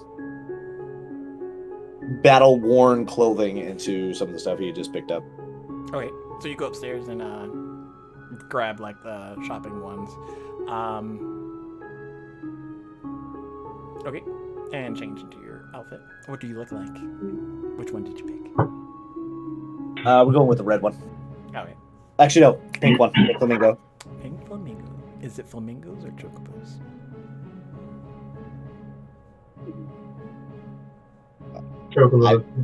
I guess chocobos. I guess we'll keep going with the theme. Yeah, but they're like they're still in that same like silhouette of like side view, whatever that one's called. Yeah, so it's side view and they're still on one leg. And then yeah, so it's that, and then yeah, what I said was on white like whited out coconuts, like coconut like prints almost, you know what I mean? Mm-hmm. And like so that's all over the shirt. And then he's wearing the straw like hat, the fishing hat that he saw. Mm-hmm. And I'm gonna find a photo of the actual hat. I'm gonna send it to you for reference purposes of how ridiculous this fucking hat is. Oh my goodness. This guy's on vacation. A Final Fantasy chat. I'm gonna find it and just throw it up for you. Here, I'll throw it in the Discord for you. But yeah, and he's coming down. He's still in jeans and boots. Like he's still in like a dark pair of jeans and the black boots that he was wearing prior to. But now he's just got this light flowing shirt on that sits on him fairly decently. It might be a hair bigger than he probably should have bought it, but at the same time he is unaware of what size to actually use, considering he couldn't exactly go to the fitting room to check it out. Okay. But yeah, he walks back into the bar wearing that shirt.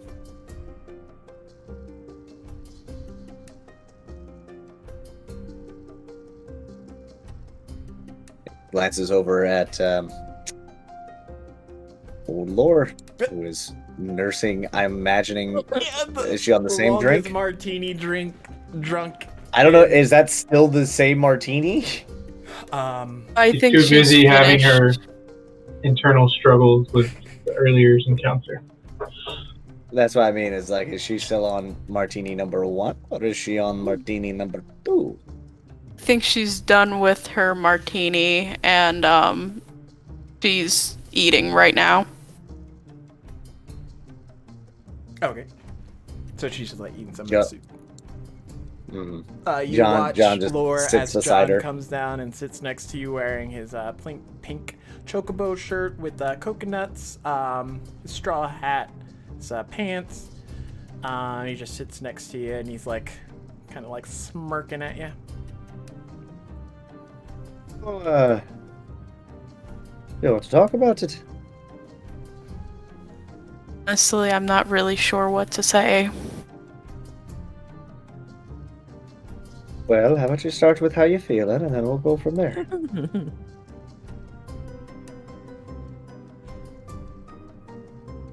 Well, half of me feels like I want to scream my head off. Understandable. John waves for another.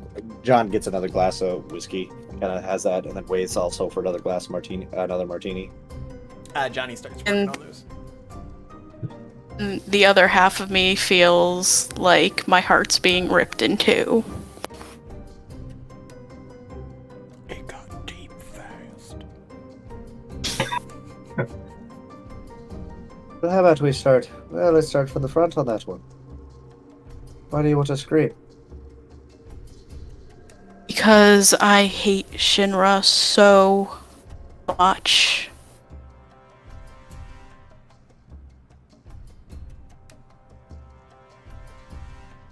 And I know Gino says he wasn't the one responsible for dropping the Sector 7 plate, but I have a feeling it's not true. I mean, he is one of the more well-known Turks up there, so I imagine there's not a lot that goes past him without him at least catching wind of it.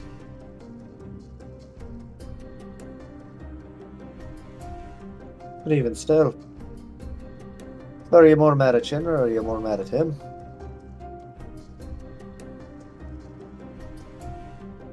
I'm mad at both of them, honestly, but with Reno, because of how I've felt about him, it hurts more. John kind of catches that little slip. Is that how you feel or how you felt? I don't know.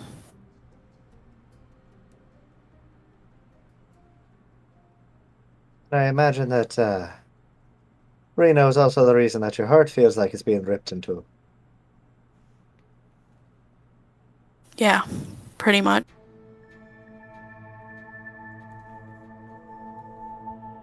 Well, obviously, as you can see, I am also well versed in the ways of love. He kind of says with like a smirk, trying to lighten the mood a little bit. But at the same time, you can't be beating yourself up over this. Whether you, if you truly want to think he's worth it, even with or without Shinra, then you need to come to terms with that. But this back and forth between will he, won't he, well, it's just gonna eat you up inside. I just don't know what to do because when that plate dropped, my sister died. Yeah, I remember you, well, being pretty out of it for a little while after that. Understandably so. He says, like, very much, like, hands up, being like, not to, being like, no offense, like, understanding, but at the Yeah, same Lord time, just dawns. at the same time, are you blaming yourself for that?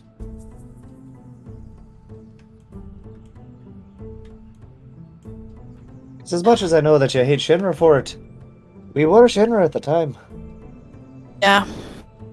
And I regret it. Johnny like awkwardly slides the 2 drinks at you and like goes back to his own. Thank you, Johnny. John takes a swig. Look, at the end of the day, I'm gonna be here for you regardless. No matter what you decide, just know that there are people who care about you. Alright? Whether or not you think that Reno is one of those people who will be there for you, well, time will tell. Just one thing's for certain. If you're gonna pursue it, pursue it. You're gonna leave it behind. You have to leave it behind. No more half measures. Alright, lass? Yeah. I hope You I can gotta- figure this out quick. He wraps an arm around her and kind of pulls her in for a hug. Oh, don't you worry. If I know anything about you, you'll pull the trigger eventually on it. Kind of gives her a little wink and then kind of lets her go. Thanks, John. Anytime, lass. But, don't go spreading around that I'm a people person. I don't want people thinking I've gone soft. He throws a wink and then goes back to sipping his drink. The shirt like that, I don't think anyone should think you're soft. Oh, pink's a very manly color, don't you think? It definitely takes some strength to wear that color. John just like lets out a big chuckle.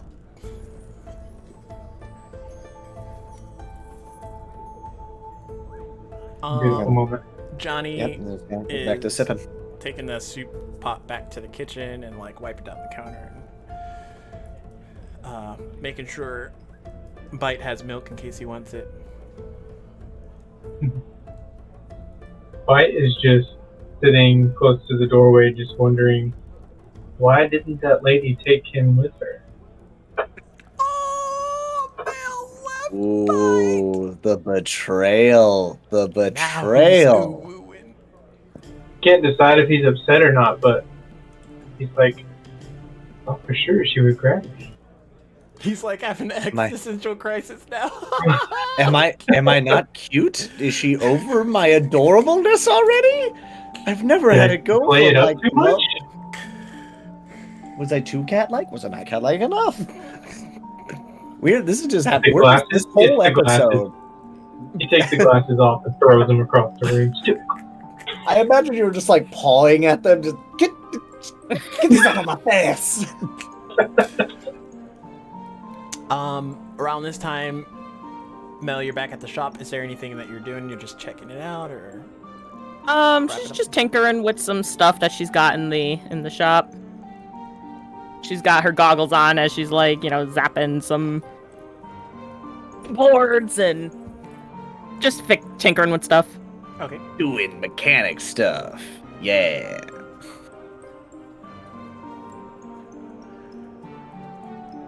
Love to see it. You get a phone call at your shop. The phone starts ringing. Takes the goggles off, looks at the clock. What time is it? It's about 4 o'clock in the afternoon. Okay. She takes her goggles off. She gets up and answers the phone. Hello, Mel Shop. What can I do for you? Hi Mel, it's Marlene. Oh, hey, Marlene. I take it you're What at can the I do shop for ya? since you answered the phone. Yeah. I was wondering if you could help me out. Sure. What do you need help with? You're a mechanic, right? Mm-hmm. It's probably easier if we show you. Will you be at the shop for a couple of minutes or next few minutes? Yeah, I'll probably be here for the rest of the night until tomorrow. Okay, we'll be by shortly. Talk to you soon. Okay, bye. Bye. And she goes. She hangs up the phone and she goes back to tinkering, waiting for Marlene and whoever else is with her. Okay, no more than 10 minutes pass, and I guess your shop sign's open since you're there. Or the sign says it's open. Yep. Okay, Marlene and Tifa and a very large black man walks into your shop. You more hear the footsteps of the large man as he approaches behind them.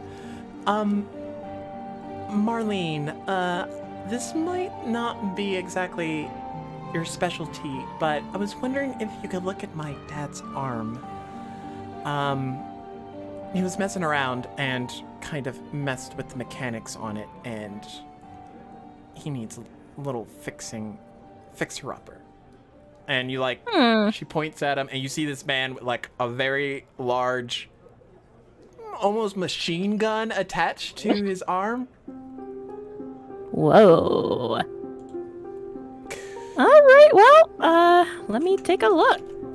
And Barrett walks over to you. He sits on the stool, kind of like awkwardly, and like sets his like right hand on the counter next to him, and like whole table kind of vibrates. Normally I don't do this, but I was wondering if you could fix the mechanics in like this area. And you like see is like some of the wiring is kind of wonky, and like his revolvering portion isn't clicking over like it's supposed to. She puts her goggles on and starts getting to work. Okay. Mel, Tifa looks at you. Are the others at Johnny's still? Without looking at Tifa because she's so focused on the arm. Yeah, they're still over at Johnny's. Okay, I'll go tell the others to... Well, I'll message the others to go meet them. We'll all be there. And she goes over to the corner and starts, like, sending out messages on her phone. You do this often? Well, I gotta say, I don't really, work on arm guns, but, yeah, I kind of do it for a living. Nice. Well, I appreciate it. Yeah, no problem. God, what the heck did you do to the wires, though? Nothing. She stops, takes off her goggles, raises an eyebrow at him. What? I thought I could get myself like a slight advance. You know, Spiky Head could do this with his sword, so it's no different if I try it with my arm, right? And Marlene's just like face palming behind Mel. Best Barrett. Yeah, I don't think that's how it works. Right. But I should be able to fix this, no problem. Just hang tight. Okay. She goes off, grabs some like new wires and whatnot, some pliers, and gets to work replacing wires, recoding them, and she manages to fix his gun. Okay. After you're finished, he kind of like actuates it, and it like revolves like it's supposed to. Oh, that's pretty fine work there. I know who I'm coming to in the future. Kind of like looks down at you. So, my baby girl tells me that y'all need our help. Yep. And it'll be good to have a big guy like you with a gun around. You know, I think that's the first time I've actually ever heard that. Well, I mean, we're gonna need all the firepower we can get. Especially when dealing with Shinra. See that, Barrett? Told you we're gonna be helpful. Everybody says they're gonna meet us at Johnny's. Do you want us to meet you there, Mel? I can tag along. I was just tinkering with some stuff. Oh, okay. Yeah, did you walk? I didn't see a car outside. Yeah, I walked. Well, you can ride with us if you want. Sure. And Tifa and Barrett like make their way out. Mel, how much do I owe you for my dad's arm? It's on the house. Don't worry about it. Are you sure? I mean, I don't mind. Yeah, no. It's fine. It was easy enough to fix. Okay, well, thank you. I really appreciate it. Yeah, no sweat. Do you need me to help you wrap things up here, or should I just wait? Oh, no. I just gotta pick up a couple stuff and I'll meet you guys out front. Okay, sounds good. And she kind of like waves and then heads out. And she turns off the open sign. She cleans up her workshop area, her work table, puts everything away, all of her tools going back to where they should be. And then she locks it up and meets him outside. Okay. You come out and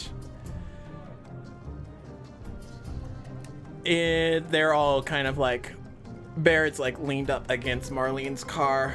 She's like, Dad, get off. We're gonna bust a tire or something. And she gets in. He like grumbles and like gets in the back.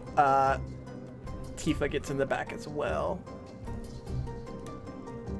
And she gets in the passenger seat. Okay. And then y'all start heading off towards Johnny's. Meanwhile, at Johnny's, it's not long. Meanwhile, at Johnny.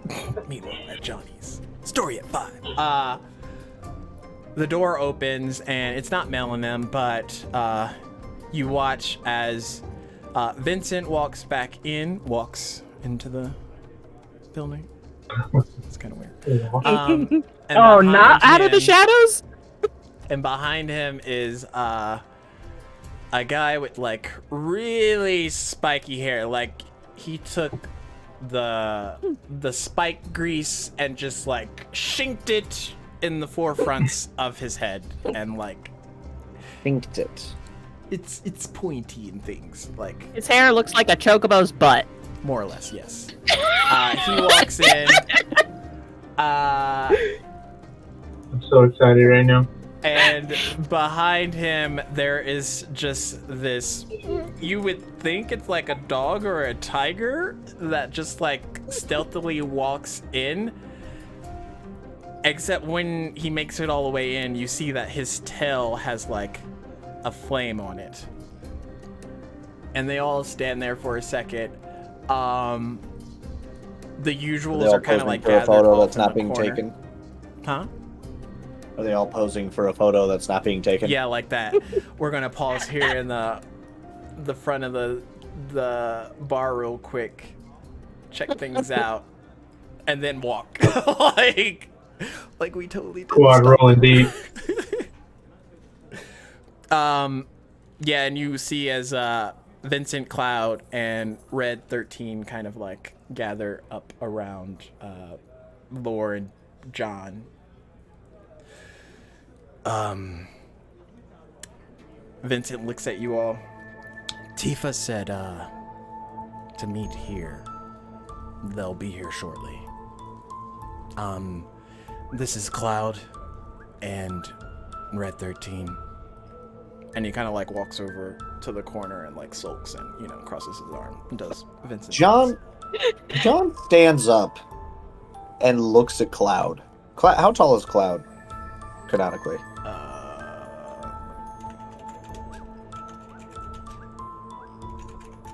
Let me look this up real quick. Like he's not that tall. Like 5'7", not as tall as John, obviously. Well, I was like, I don't imagine he's too tall, but then again, Barrett could just be huge. You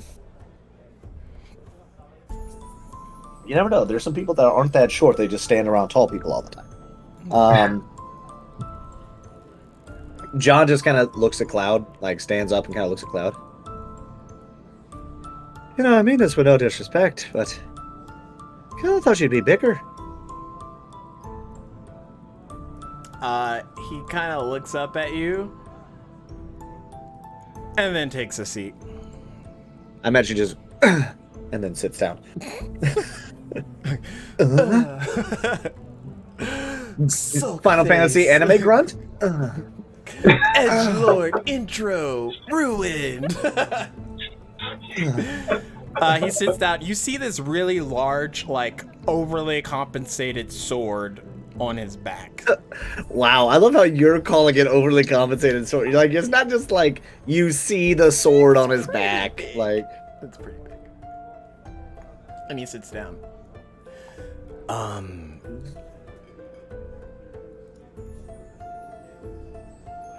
John looks at Red 13. As I assume is who's talking right now? Or was that yeah, you see a Cloud talking dog, tiger thingy look up at you. You all were pretty brave for going up against Shinra like that. Well, to be fair, John and I are former Shinra. And really, I think brave is one way to describe it. Some would find some other, less positive adjectives. Well, good on you. And he kind of like goes over and stands on his two paws and like sits down. She just, alright. John returns to his seat and kind of just sips on his drink, waiting for the rest of the party to kind of show up. Bite is gonna like continue walking up to them as a cat, and then like try and poke the Buster Sword, like he's in awe. Lore, Bite, and John make a perception check. These are going so well for us so far.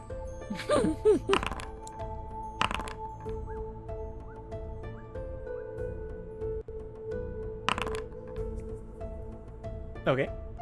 I love how it doesn't matter what I roll because every time it's just -1. Like 17, 16. Fuck. Sweet. Cloud like looks over at you. Do you mind? Oh, sorry. I'm just in awe to see the blade that slayed so many Wutai warriors. Right.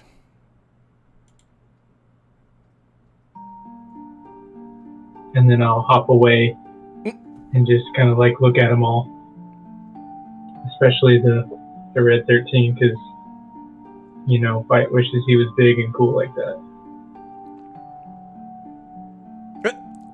It's just like mini Bite next to the large dog thing.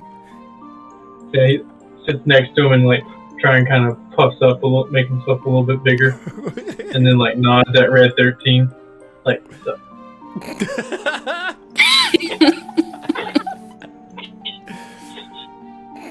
If Red 13 could grin, he would be grinning. He's edgelord dog style, so. Shortly after y'all see them all, Mel and them arrive. Door opens. Tifa, large man, walks in with a gun attached to his arm. Marlene and Mel enter Johnny's. I hope we didn't keep you all waiting. I'm back! Bite half runs towards her excitedly, but still confused as to why he's excited. You abandoned me! And Mel's just like, oh, hi, Bite! Picks him up, hugs him, smothers him with love. He has the slightest of smiles, but hides it quickly. I don't need love. I'm fine. Edgelord cat does not need love. Totally fine. Johnny, is Denzel still upstairs? Yeah, Tifa, and he, like, looks at Cloud, then he looks back at Tifa. Yeah, he's still up there, resting. I checked on him a little while ago. John goes up to the room to check. Tifa follows behind you.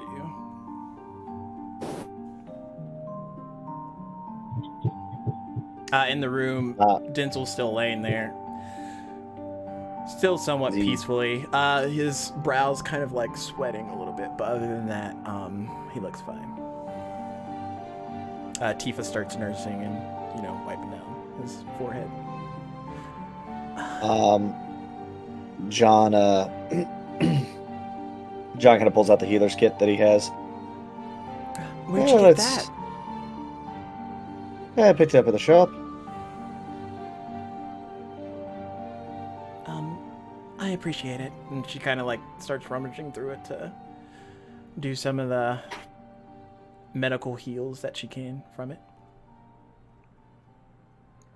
I'm gonna try to assist her in any way I can. Like, I feel like John would have a bit of like field medicine work, Yeah, as far as he's like seen battle people, stuff. lose But yeah, arms like, stuff.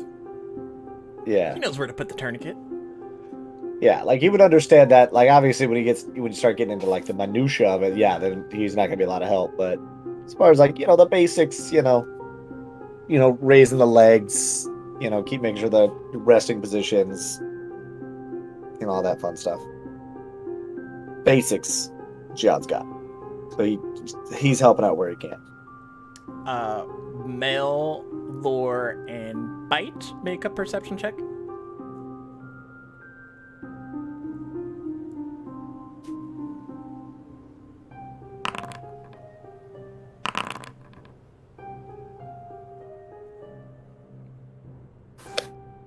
And then John make a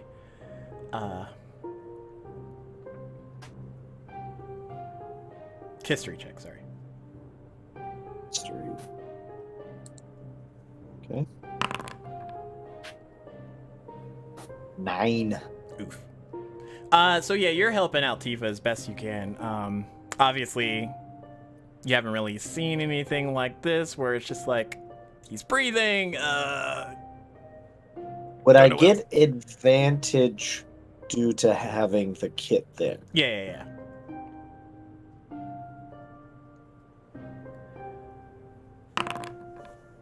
Nine's the best one I got. All right. 9 was the good roll there. Oh no, that was a 10 and turned into a 9. Everything's -1. Tifa, like, which means that which means when my nat ones are just zeros for certain things, which is the funniest fucking thing in my brain. Make a perception check, and he closes his eyes. He actually got something in his eye and has been like frantically trying to blink it away.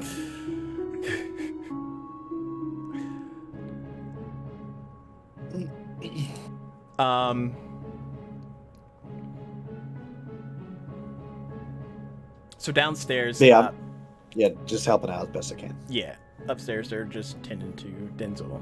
No biggies. Downstairs, everyone's kind of gathered. Red 13 speaks to y'all. So Sid's on his way. He had to convince Cheryl that, he could be away for a little bit, but he should be here soon-ish. Do y'all know what you have planned for the information you gathered from Shinra?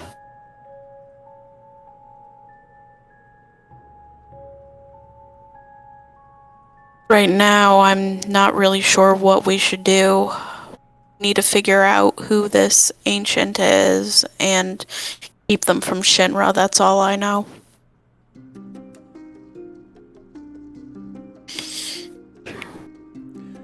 Sounds like a it'd be good nice plan. to know where. I think it'd be nice to know who that DNA belongs to.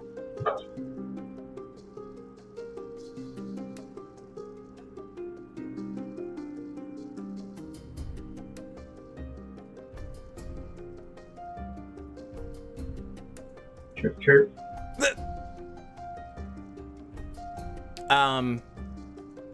Make one more perception check. The guys that are downstairs.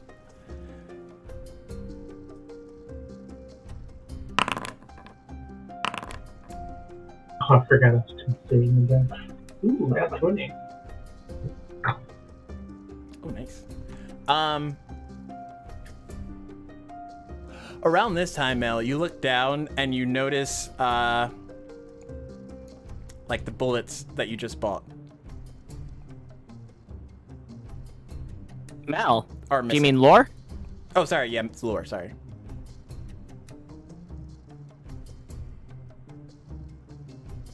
What did you say about the bullets? They're gone. Yeah, they're missing. Oh, All I heard was like your bullets, and then that was it. And Lore is out looking for these bullets because she spent almost all her gil on them. And as you're looking through your pockets and stuff, you notice on your weapon, like your scimitars, that the material pockets for them are missing. So your fire and My God. what is it? Your fire and ice materia aren't in their slots. And when that moment of panic sets in, you look up, and off in like the corner of the bar, a young woman is like stacking the bullets up like pyramid style. And then she sees you, and like the pyramid falls over. She's like, "Oh, God damn it, Yuffie. Can I have those back, please? sure." And my materia. What materia? My fire materia and my ice materia. Oh, these old things. And she like sets them on the counter. Sorry, I didn't know you needed them. Yeah, I kinda do. Well, here you go. And she picks them up and gathers the bullets, puts them back in the container, and like walks over to you and hands them off. The name's Yuffie, and I'm here to help. Okay, Bite trying to steal something from her. It's nice to meet you, Yeah, you can Yuffie. try. I'm Lore. Please don't steal my stuff again. Would you call it like borrowing if I gave it back? I'll call it borrowing as long as you don't do it again. She like smiles and like winks at you.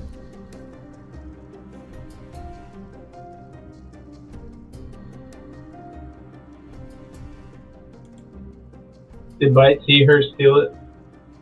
Yeah, with your perception checks, you noticed something was a little awry. I want to And, try and steal Mel from is her if just she hasn't like- noticed me. Notice me. Mel's just like, how did you do that without us seeing you? Huh? What do you mean? What do you mean, what do I mean? What do you mean? How did you steal Lore's stuff without us seeing you? We were all right here. She did alright. It's magic, secret. She like points at you. Mel's just like, teach me. Mel, you look down and your materia is like all kind of whacked up. Like you have John's materia on your left glove, and like your other cover materials on like the other glove.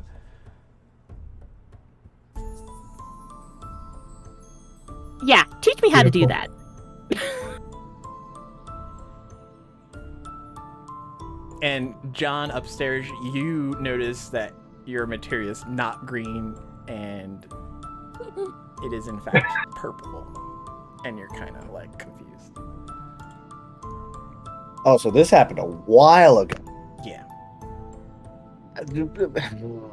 Hmm. Oh, sorry, not Okay. purple. It's yellow because she has her cover material downstairs. And the color is what catches your eye rather than the fact that, you know, you check on your material frequently. What the fuck is this? Don't you blame it on the cat. If John were smart, he wouldn't blame it on the cat.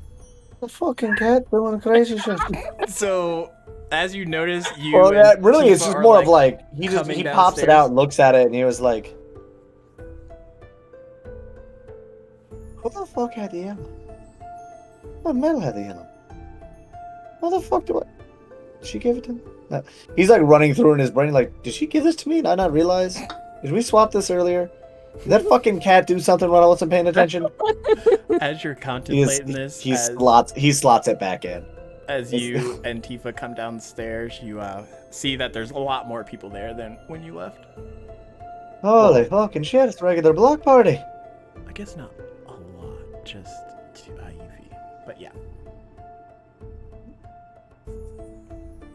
Well, yeah, 'cause I get, yeah, sure. I guess we've been huddled up.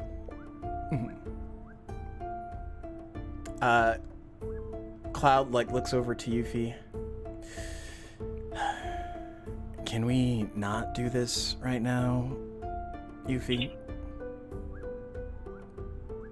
May I put a request in with the DM, please? Yeah. If I may. Can Cloud not actually talk and only grunt? Is that possible? He said To get Cloud words. to just be like, he says words very sparingly and to like 4 or 5 people. Fine. Cloud looks at Yuffie and he just says, Yuffie. And she's like, what? I gave it back. I'm just saying, it now adds a little bit better, it's a little something to the character now. Now it's like, oh, now he doesn't have to say more words. It's Yuffie, and she already knows she's fucked up. Just saying, plays that dynamic a little better. Oh, sorry. Now we know John, Cloud is the leader. John feels like his shirt being tugged. I think this belongs to you. Hands him the materia. Oh yeah, I was wondering why. Yeah, what did we swap this or am I? No, losing my mind? Yuffie swapped them. Can I have my materia back, please? Who? Yuffie's What's like waving. Yuffie? Hi. Is she like decked? This now? I'm gonna just break the game for a second. She's the one in the new game, right? Or Yeah, the she's DLC. got like the short shorts on, like a scarf around her shoulder, green Weird arm cast thing. tank top. Yeah, like an arm thing. Oh, I just remember seeing a chick with like the giant Moogle poncho. Yeah, that's what she's she the wears new. at like the beginning part before. Got it. And then she busts out the big fucking disguise as a giant. All right. Anyway, John just kind of looks at her and just like, I'm gonna ask that you please don't fucking do that again. That's exactly what she said. Yeah, I wonder why. Anyway, let's where are we at? What are we discussing here? Yuffie like twiddles off and like sits next to Vincent and just like sits in a stool, starts, kicking her feet like kids. That's one bad. That's one way to put it. Barrett looks at y'all. Well, from the sound of it, we got some Shinra business to take care of. Yeah, Yep. that'd be one way to look at things. Well, I think I glance over at a bite. I mean, what would your people want to do with this information?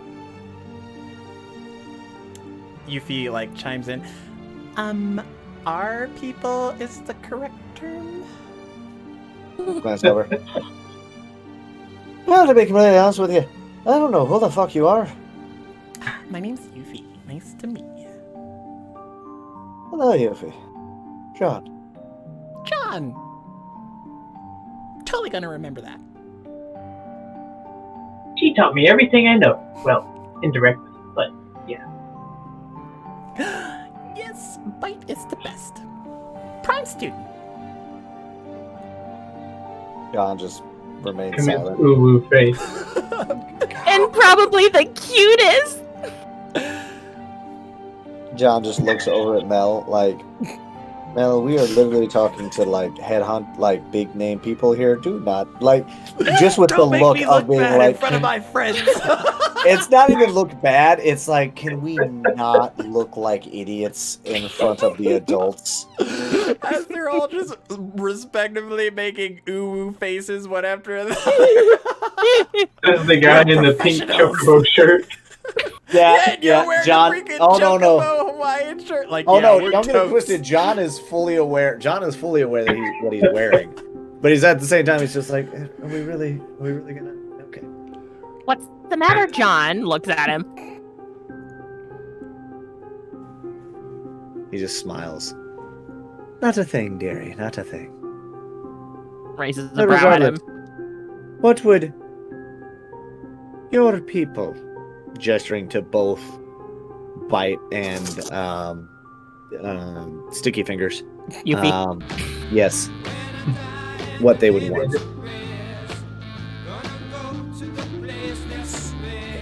Like what they would do with their what they would do with the info.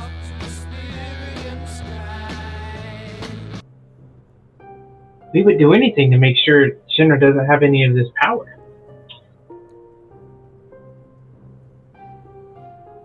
Alright, so I guess more of my question then is, do we try to find this ancient on our own? Do we try to get a bit of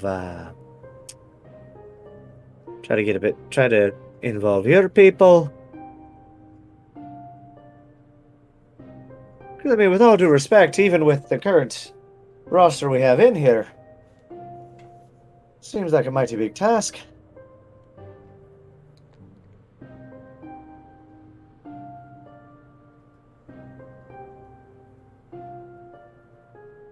Then again, if we want to keep this all in-house, I guess, technically speaking, we could,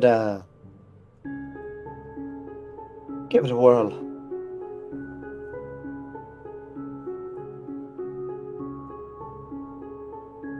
And who are you directing that towards specifically? Like the group in general? Well, the group in general of being like, okay, like, what are we wanting to try to do this with just the shit? How many is that? 8, 9, 10 of us?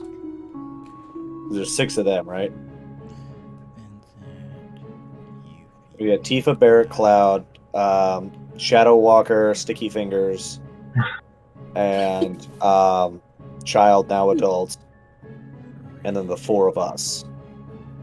So that's 11. Got Red 13. Oh, and Red 13, so that's 12. Right? Am I crazy on that math? Who am I missing? Cloud, Barrett, Tifa, Cloud, Barrett, Yuffie, Vincent. Red 13. Red 13, Marlene. Arlene, Denzel? Denzel, Although he's- technically. Well, I mean, technically counts as a person for this.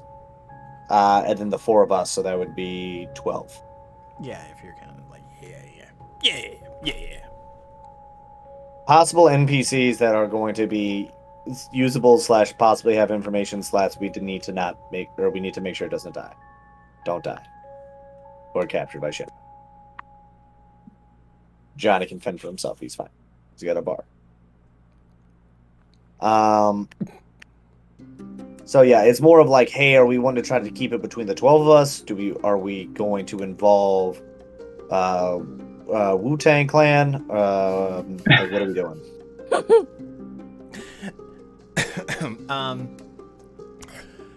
Red looks over to you.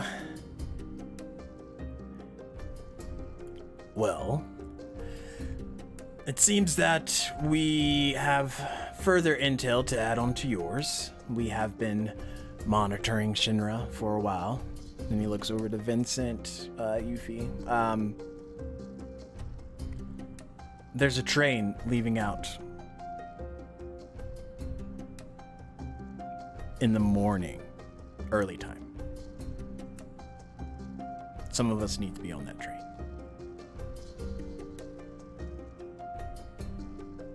Where's the train going? Towards the outskirts of Edge City, there's supposed to be a Shinra hideout if our intel speaks good, which I believe it does. And there, we probably can uncover some more information. They want us to jump on a train to hit a safe house to do a bit of investigating. Am I getting all that right? Some of us, yes. Right. We noticed that all of them are looking at us when they say some of us. Yeah, I got a feeling. He like keeps it aimed towards like the general crowd. Fair enough. Well, do you have anything a bit more specific on what exactly we're looking for there? Are we looking for a computer? Are we looking for a person, a file? Well, if memory serves, the intel that you got had ancient DNA on it, and from what we've been tracking, Shinra has been trying to uncover more about the ancients, and this facility hopefully has that information that we need rather than the main building. So possibly the person the DNA came from, or subject.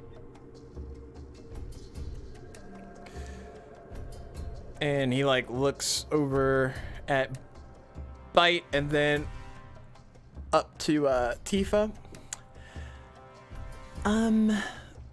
About that. It seems that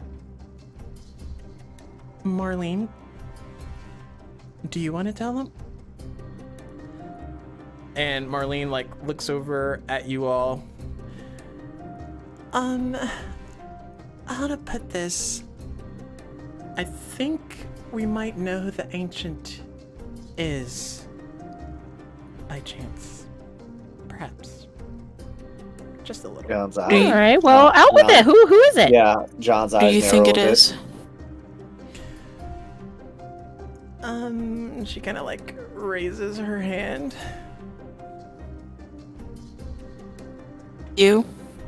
Yeah, of course. You tell us what it is. Who do you don't have to raise your hand. I think have the she's floor. saying that it's her, John.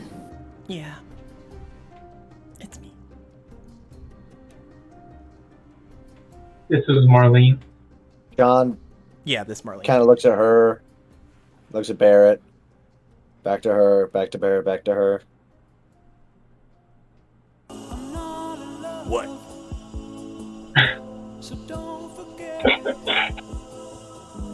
All right, so I'm gonna pull back. Don't real you quick. see the family resemblance? How is like legitimately like this Paul's talking. How are is he her actual dad or is like adopted? It's more like forced adoption. Her father is actually Dine died. Barrett and Dine were buddies. Play Final Fantasy. I'm sorry, dying? Dine, D-Y-N-E. Dying. Okay, you said like her dad's dying, when her dying dad died, like dying died. I was like, what? And by the way, I played Final Fantasy VII Remake, right? No, I don't need you to remember play them the talking actual about it. game so that you don't keep I do not asking have all these time to questions. play this bad game. What are you Anyway. talking about? It's only Sorry, like not a bad couple game, of not bad hours. game, old game. A couple of hours, fuck off. I mean, if you know where you're going. Like, I haven't played a fucking turn-based goddamn game. I'd have to speed run mainline It's that one damn of thing. the only games I've actually beat, so it's possible. Yeah, I'm but- just saying. Yeah, never mind. I'm not even getting into it right now. Anyway. Okay, so back into it. I need channel points for getting Paul to play Final Fantasy VII, the original. Dwayne, shh. Ain't nobody got enough for that. Ain't nobody got enough for that. I don't know, I got 58,000 of them. Unless that translates to real dollars, that ain't gonna be much.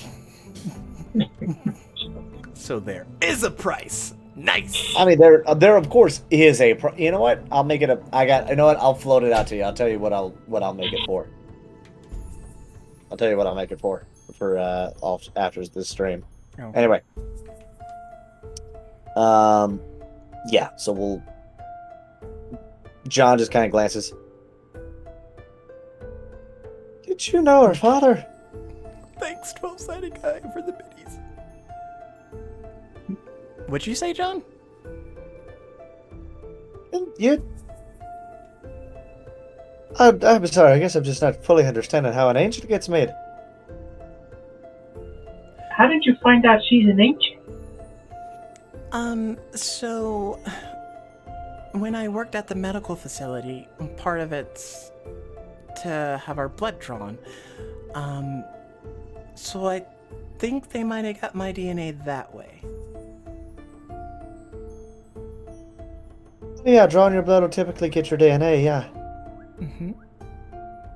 Well, you have a big old target on your back. So wait, let's slow a roll here for a moment. How the hell are you an ancient? Thought ancients were just like created or some shit. I'm not sure. The only other ancient that we knew, and she looks over at everyone. She's not here anymore, so we don't really have a lot of information on them. Right. Well, my follow-up question then I feel like is pretty self-explanatory. How are you just walking about freely if Shinra knows you're an ancient? Well, that's the thing. I'm not sure if they know, and if they did know, they're doing really well about keeping it a secret.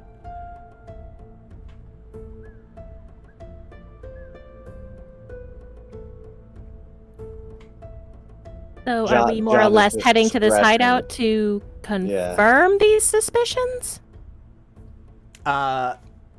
Lore take and what they shouldn't have. John make a history check.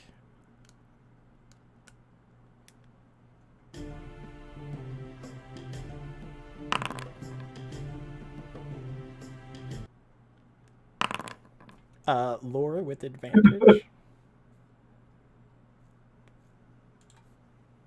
I've had one too many whiskeys tonight.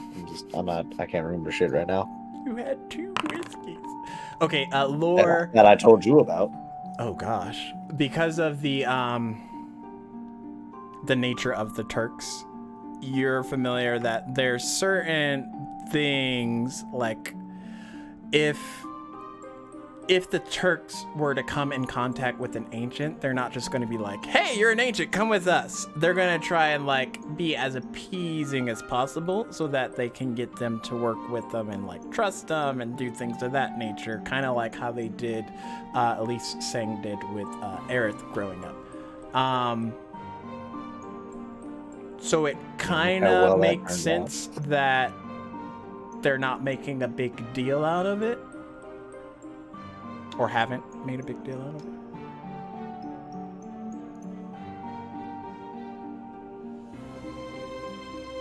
I think that it's likely if they do know, they're going to try to get Marlene to come to them on her own. Well, that's not gonna happen. Damn straight. Because they know that's going to be of little benefit to them if they have to fight with her to get her cooperation. Yep, because they're gonna have to go through all of us. Am right. And Marlene's just standing there oh. John just kind of glances at the group, at the 8 of them, and just thinking to himself, yeah, they would pretty easily. Doesn't say any of this, but he's yeah, they would just go through you guys. Yeah. I don't know why y'all are doing this like a cheer. It's y'all versus all of them. Not great odds. They've done it before. Kind of. Anyway, multiple times actually. There should be a notch of how many times Avalanche and the crew just pawn freaking Shinra on their water bottle cooler alert thing this month. Cloud gets a new spike in his hair every time they do. For every Shinra that dies, a new spike is grown. Jesus Christ. It's a lot of spikes.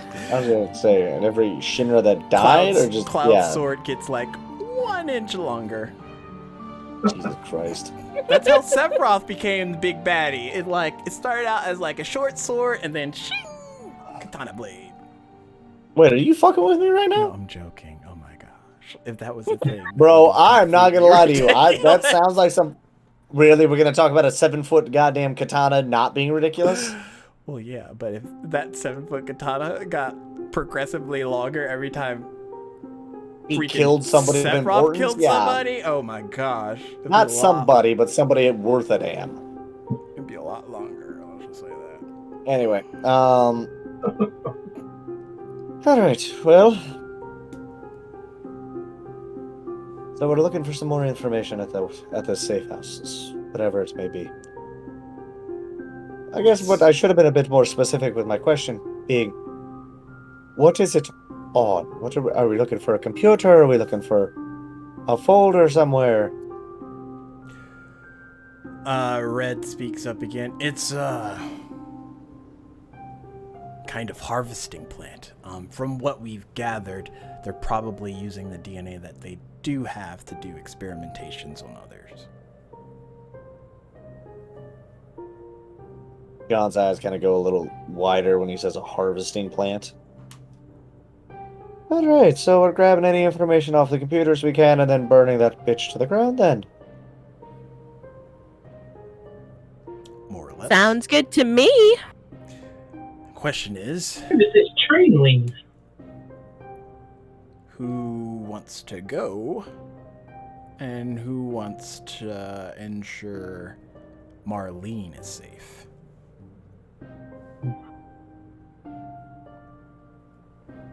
John kind of looks around and is like, well, I feel like it's pretty fucking obvious, don't you? With all due respect, all of you in here are bigger names. They know who you guys are. Not to mention, you guys go anywhere near that place is gonna light up like a beehive. Us, he gestures to the rest of us. They don't really know us very well. At least not yet. Probably make a bit more sense of us going in. Not to mention... Not a very good bodyguard. Yuffie speaks up.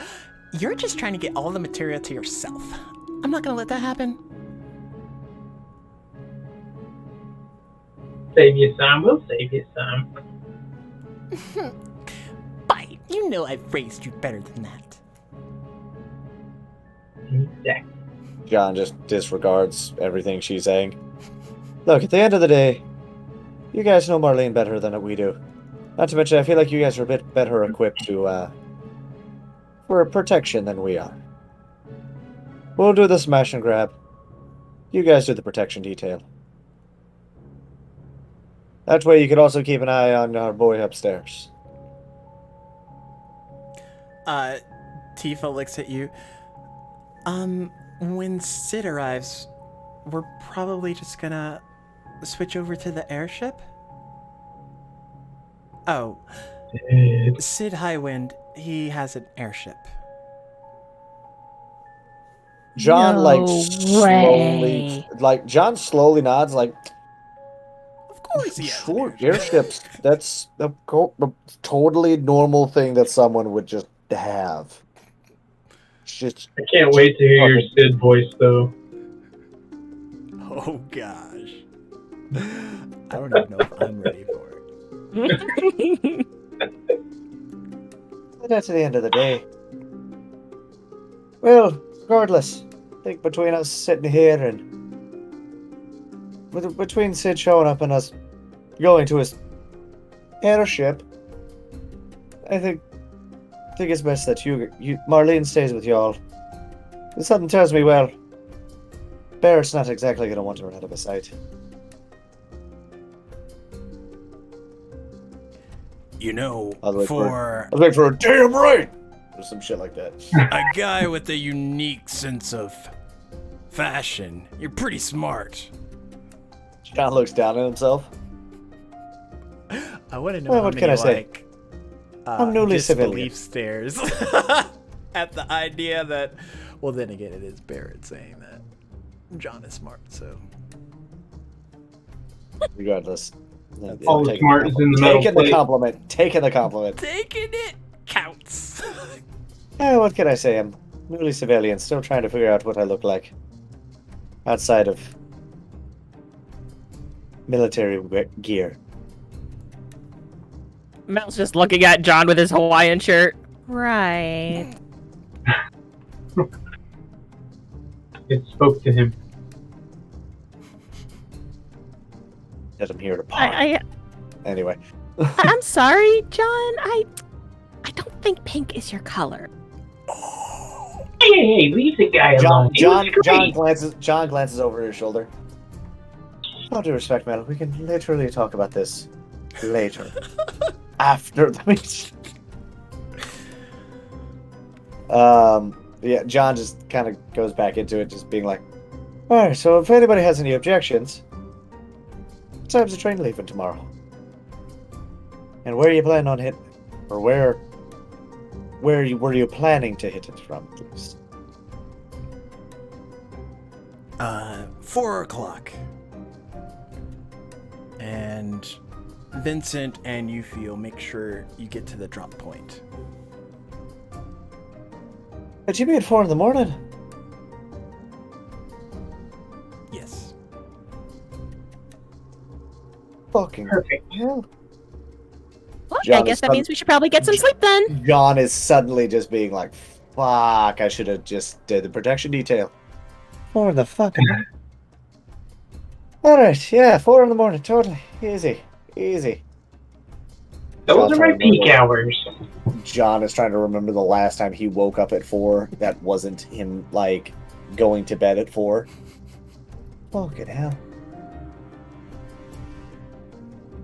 You can sleep on the train, John. He doesn't say that, he's just like being like, fucking 4 a.m. Alright. Alright, so, yeah.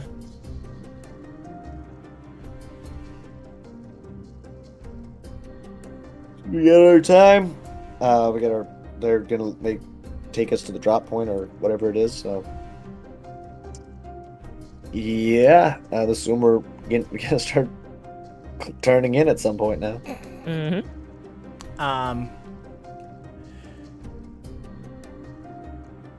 Y'all have any equipment we can use? Yuffie walks over to John. I like the style. Delivery's okay, but I'm pretty sure if you wear anything close to this, Shinra's gonna know a mile away. John looks at her. I think I have something Yeah. to wear. I did buy other shirts other than just these ones. They're not all looking as ridiculous as that one, are they? John stiffens up a little bit, like he's about to turn around, but he's like, there are people here. I am not going to get into a fucking argument with this girl. There are people here. That'll be good to go for tomorrow morning. Okay, well, in the meantime, let's get you better equipped, because nothing says razzle dazzle like grenades and other fun things. Do you have any What the materia? fuck? Mel's eyes widen. She's like, Grenades? Yeah, explosions, like big ones. Yes. John is slightly terrified. As is Bite. Or doesn't want any part of this. Explosions aren't quite John's style, but at the same time, I guess we're past that point. She looks at John. Any reason why you only have one piece of materia? John just kind of glances at the materia, making sure it's still there. Yeah, it's still there. Well, if I'm being honest with you, I've never really needed more than one. She looks at you like completely disbelief and like insulted. Look, need I understand that some all the people rely on materia. materia for everything. Fake news. Well, I mean, I understand. Okay. What is she handing me? Nothing. It's not in her nature to actually give away material. Oh, I thought you said take this, and I was like, what? Oh no, she Okay. said fake news. Sorry. Oh, I thought you said take this. But there's no way you could John is just giving looking. material. Yeah, John is just looking at her like. I mean, with all due respect, not all of us need materia to get the job done. Now I understand that someone is compartmentalized as yourself. I'd require an edge in battle. That's not why I take materia. I can handle myself in battle, Mr. John. I remembered your name. Oh. Is she normally a valley girl in the game, or is this like a new thing? She's normally like That you're Pretty carefree. on point. Okay, because I'm getting big mean girl vibes from this, and I'm like, yeah, awesome. All right. Anyway, You know, like, You like are that- willing to give material away, are you? Of course not. but then what are you asking about the one I have? To see if you're gonna get more. I mean, I'm not opposed to upgrading this or swapping out for something else, but at the same time, I'm not going to. Not really been one of the things that I care to spend much time and money on.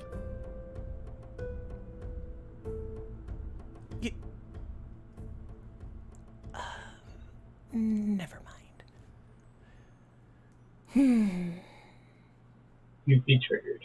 She just Alright, gotta shouldn't like we walk all back get up. some rest? I mean, we do have a train to catch at 4 in the morning.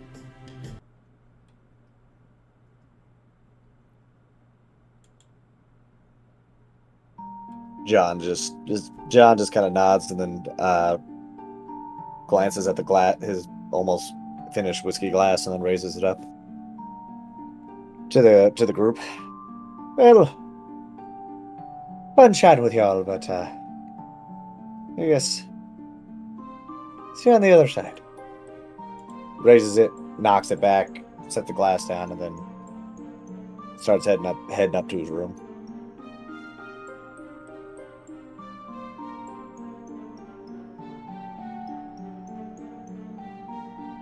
Mel's gonna hit the hay too.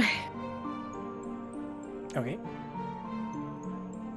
Fight is going to try and get war stories out of the awesome crew at the table downstairs.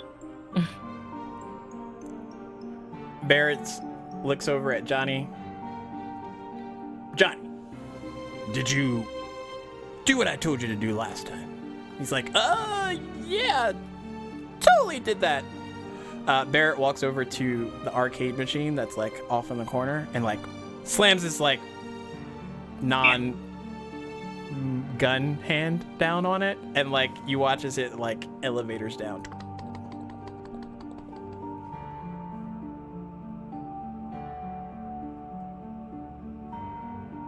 Which all I'm saying is we definitely should have had this conversation down there, but whatever. Oh, all the other people are like passed out. But yeah, essentially, yeah. I wants to jump down there. Does that look cool? She's just kind of thinking, I can't handle much more of this, and she's just gonna go to bed. Tifa, Cloud, Barrett, and Marlene go up to check on. Well, not Barrett, sorry. Marlene go to check up on Denzel, and then Vincent does his thing, vanishes. And Yuffie's kind of like looking down into where the arcade machine went down. It's really cool.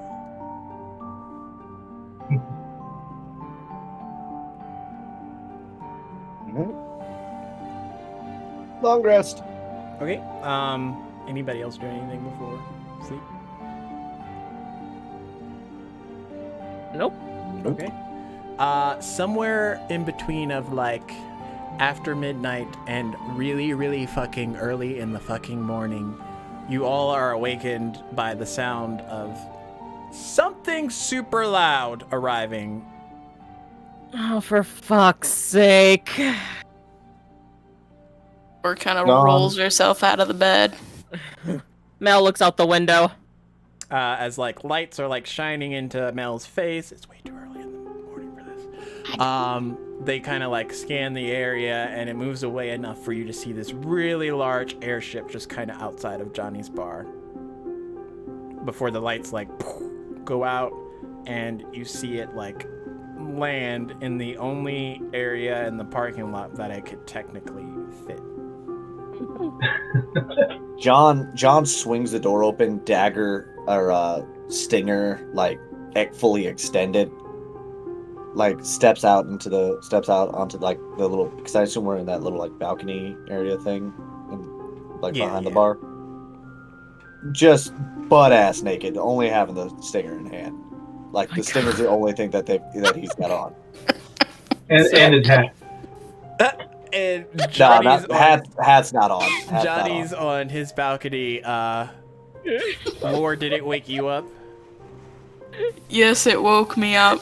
Lore's on her room balcony to the left, and Mel's coming out on her room balcony, like to the left of that, as you all see this airship kind of like powering down, doing its things.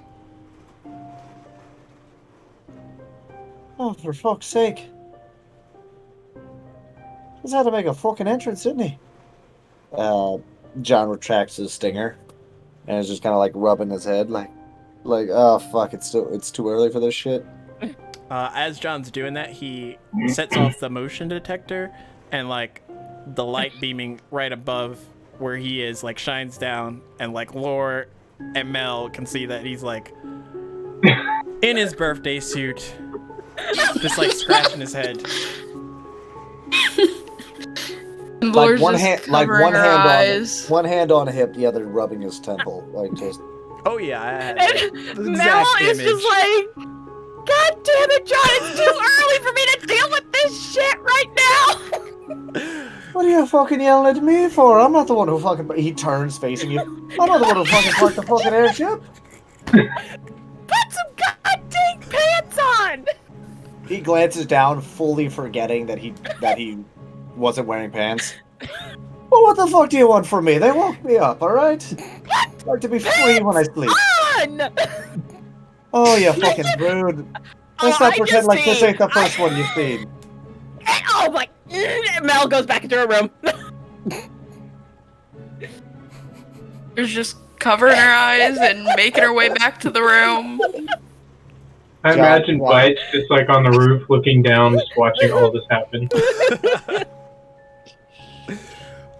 John just like shakes his head and then goes back in the room, shuts it, and locks the door again.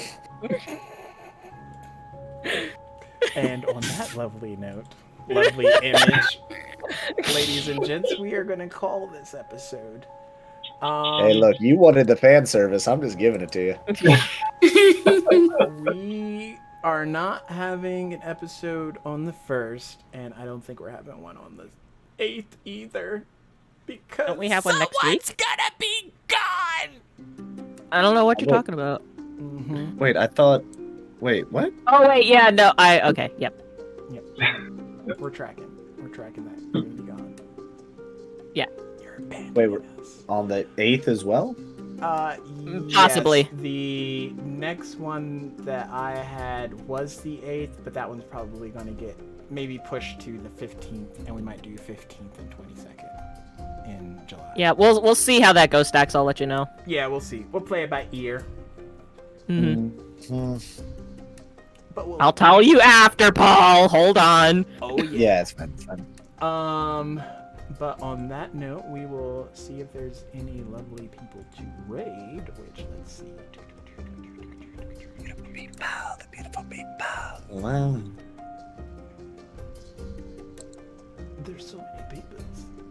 Robo desserts. What? He's playing, Ratchet and the Clank. Is that the new one? Yeah, it's a new one. Let's go say hi. It's raining outside. It's gonna be really good sleep weather. But thank you everybody for stopping in. Thank you for the raids, for the bits, for the tier 1 subs. Like, we love you people. We love y'all hanging out with us and watching the shenanigans just fly.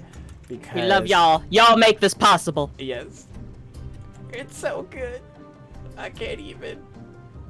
Now we have to nurse Laura as she goes through Final Fantasy withdrawals for the next 2 weeks. Final Fantasy!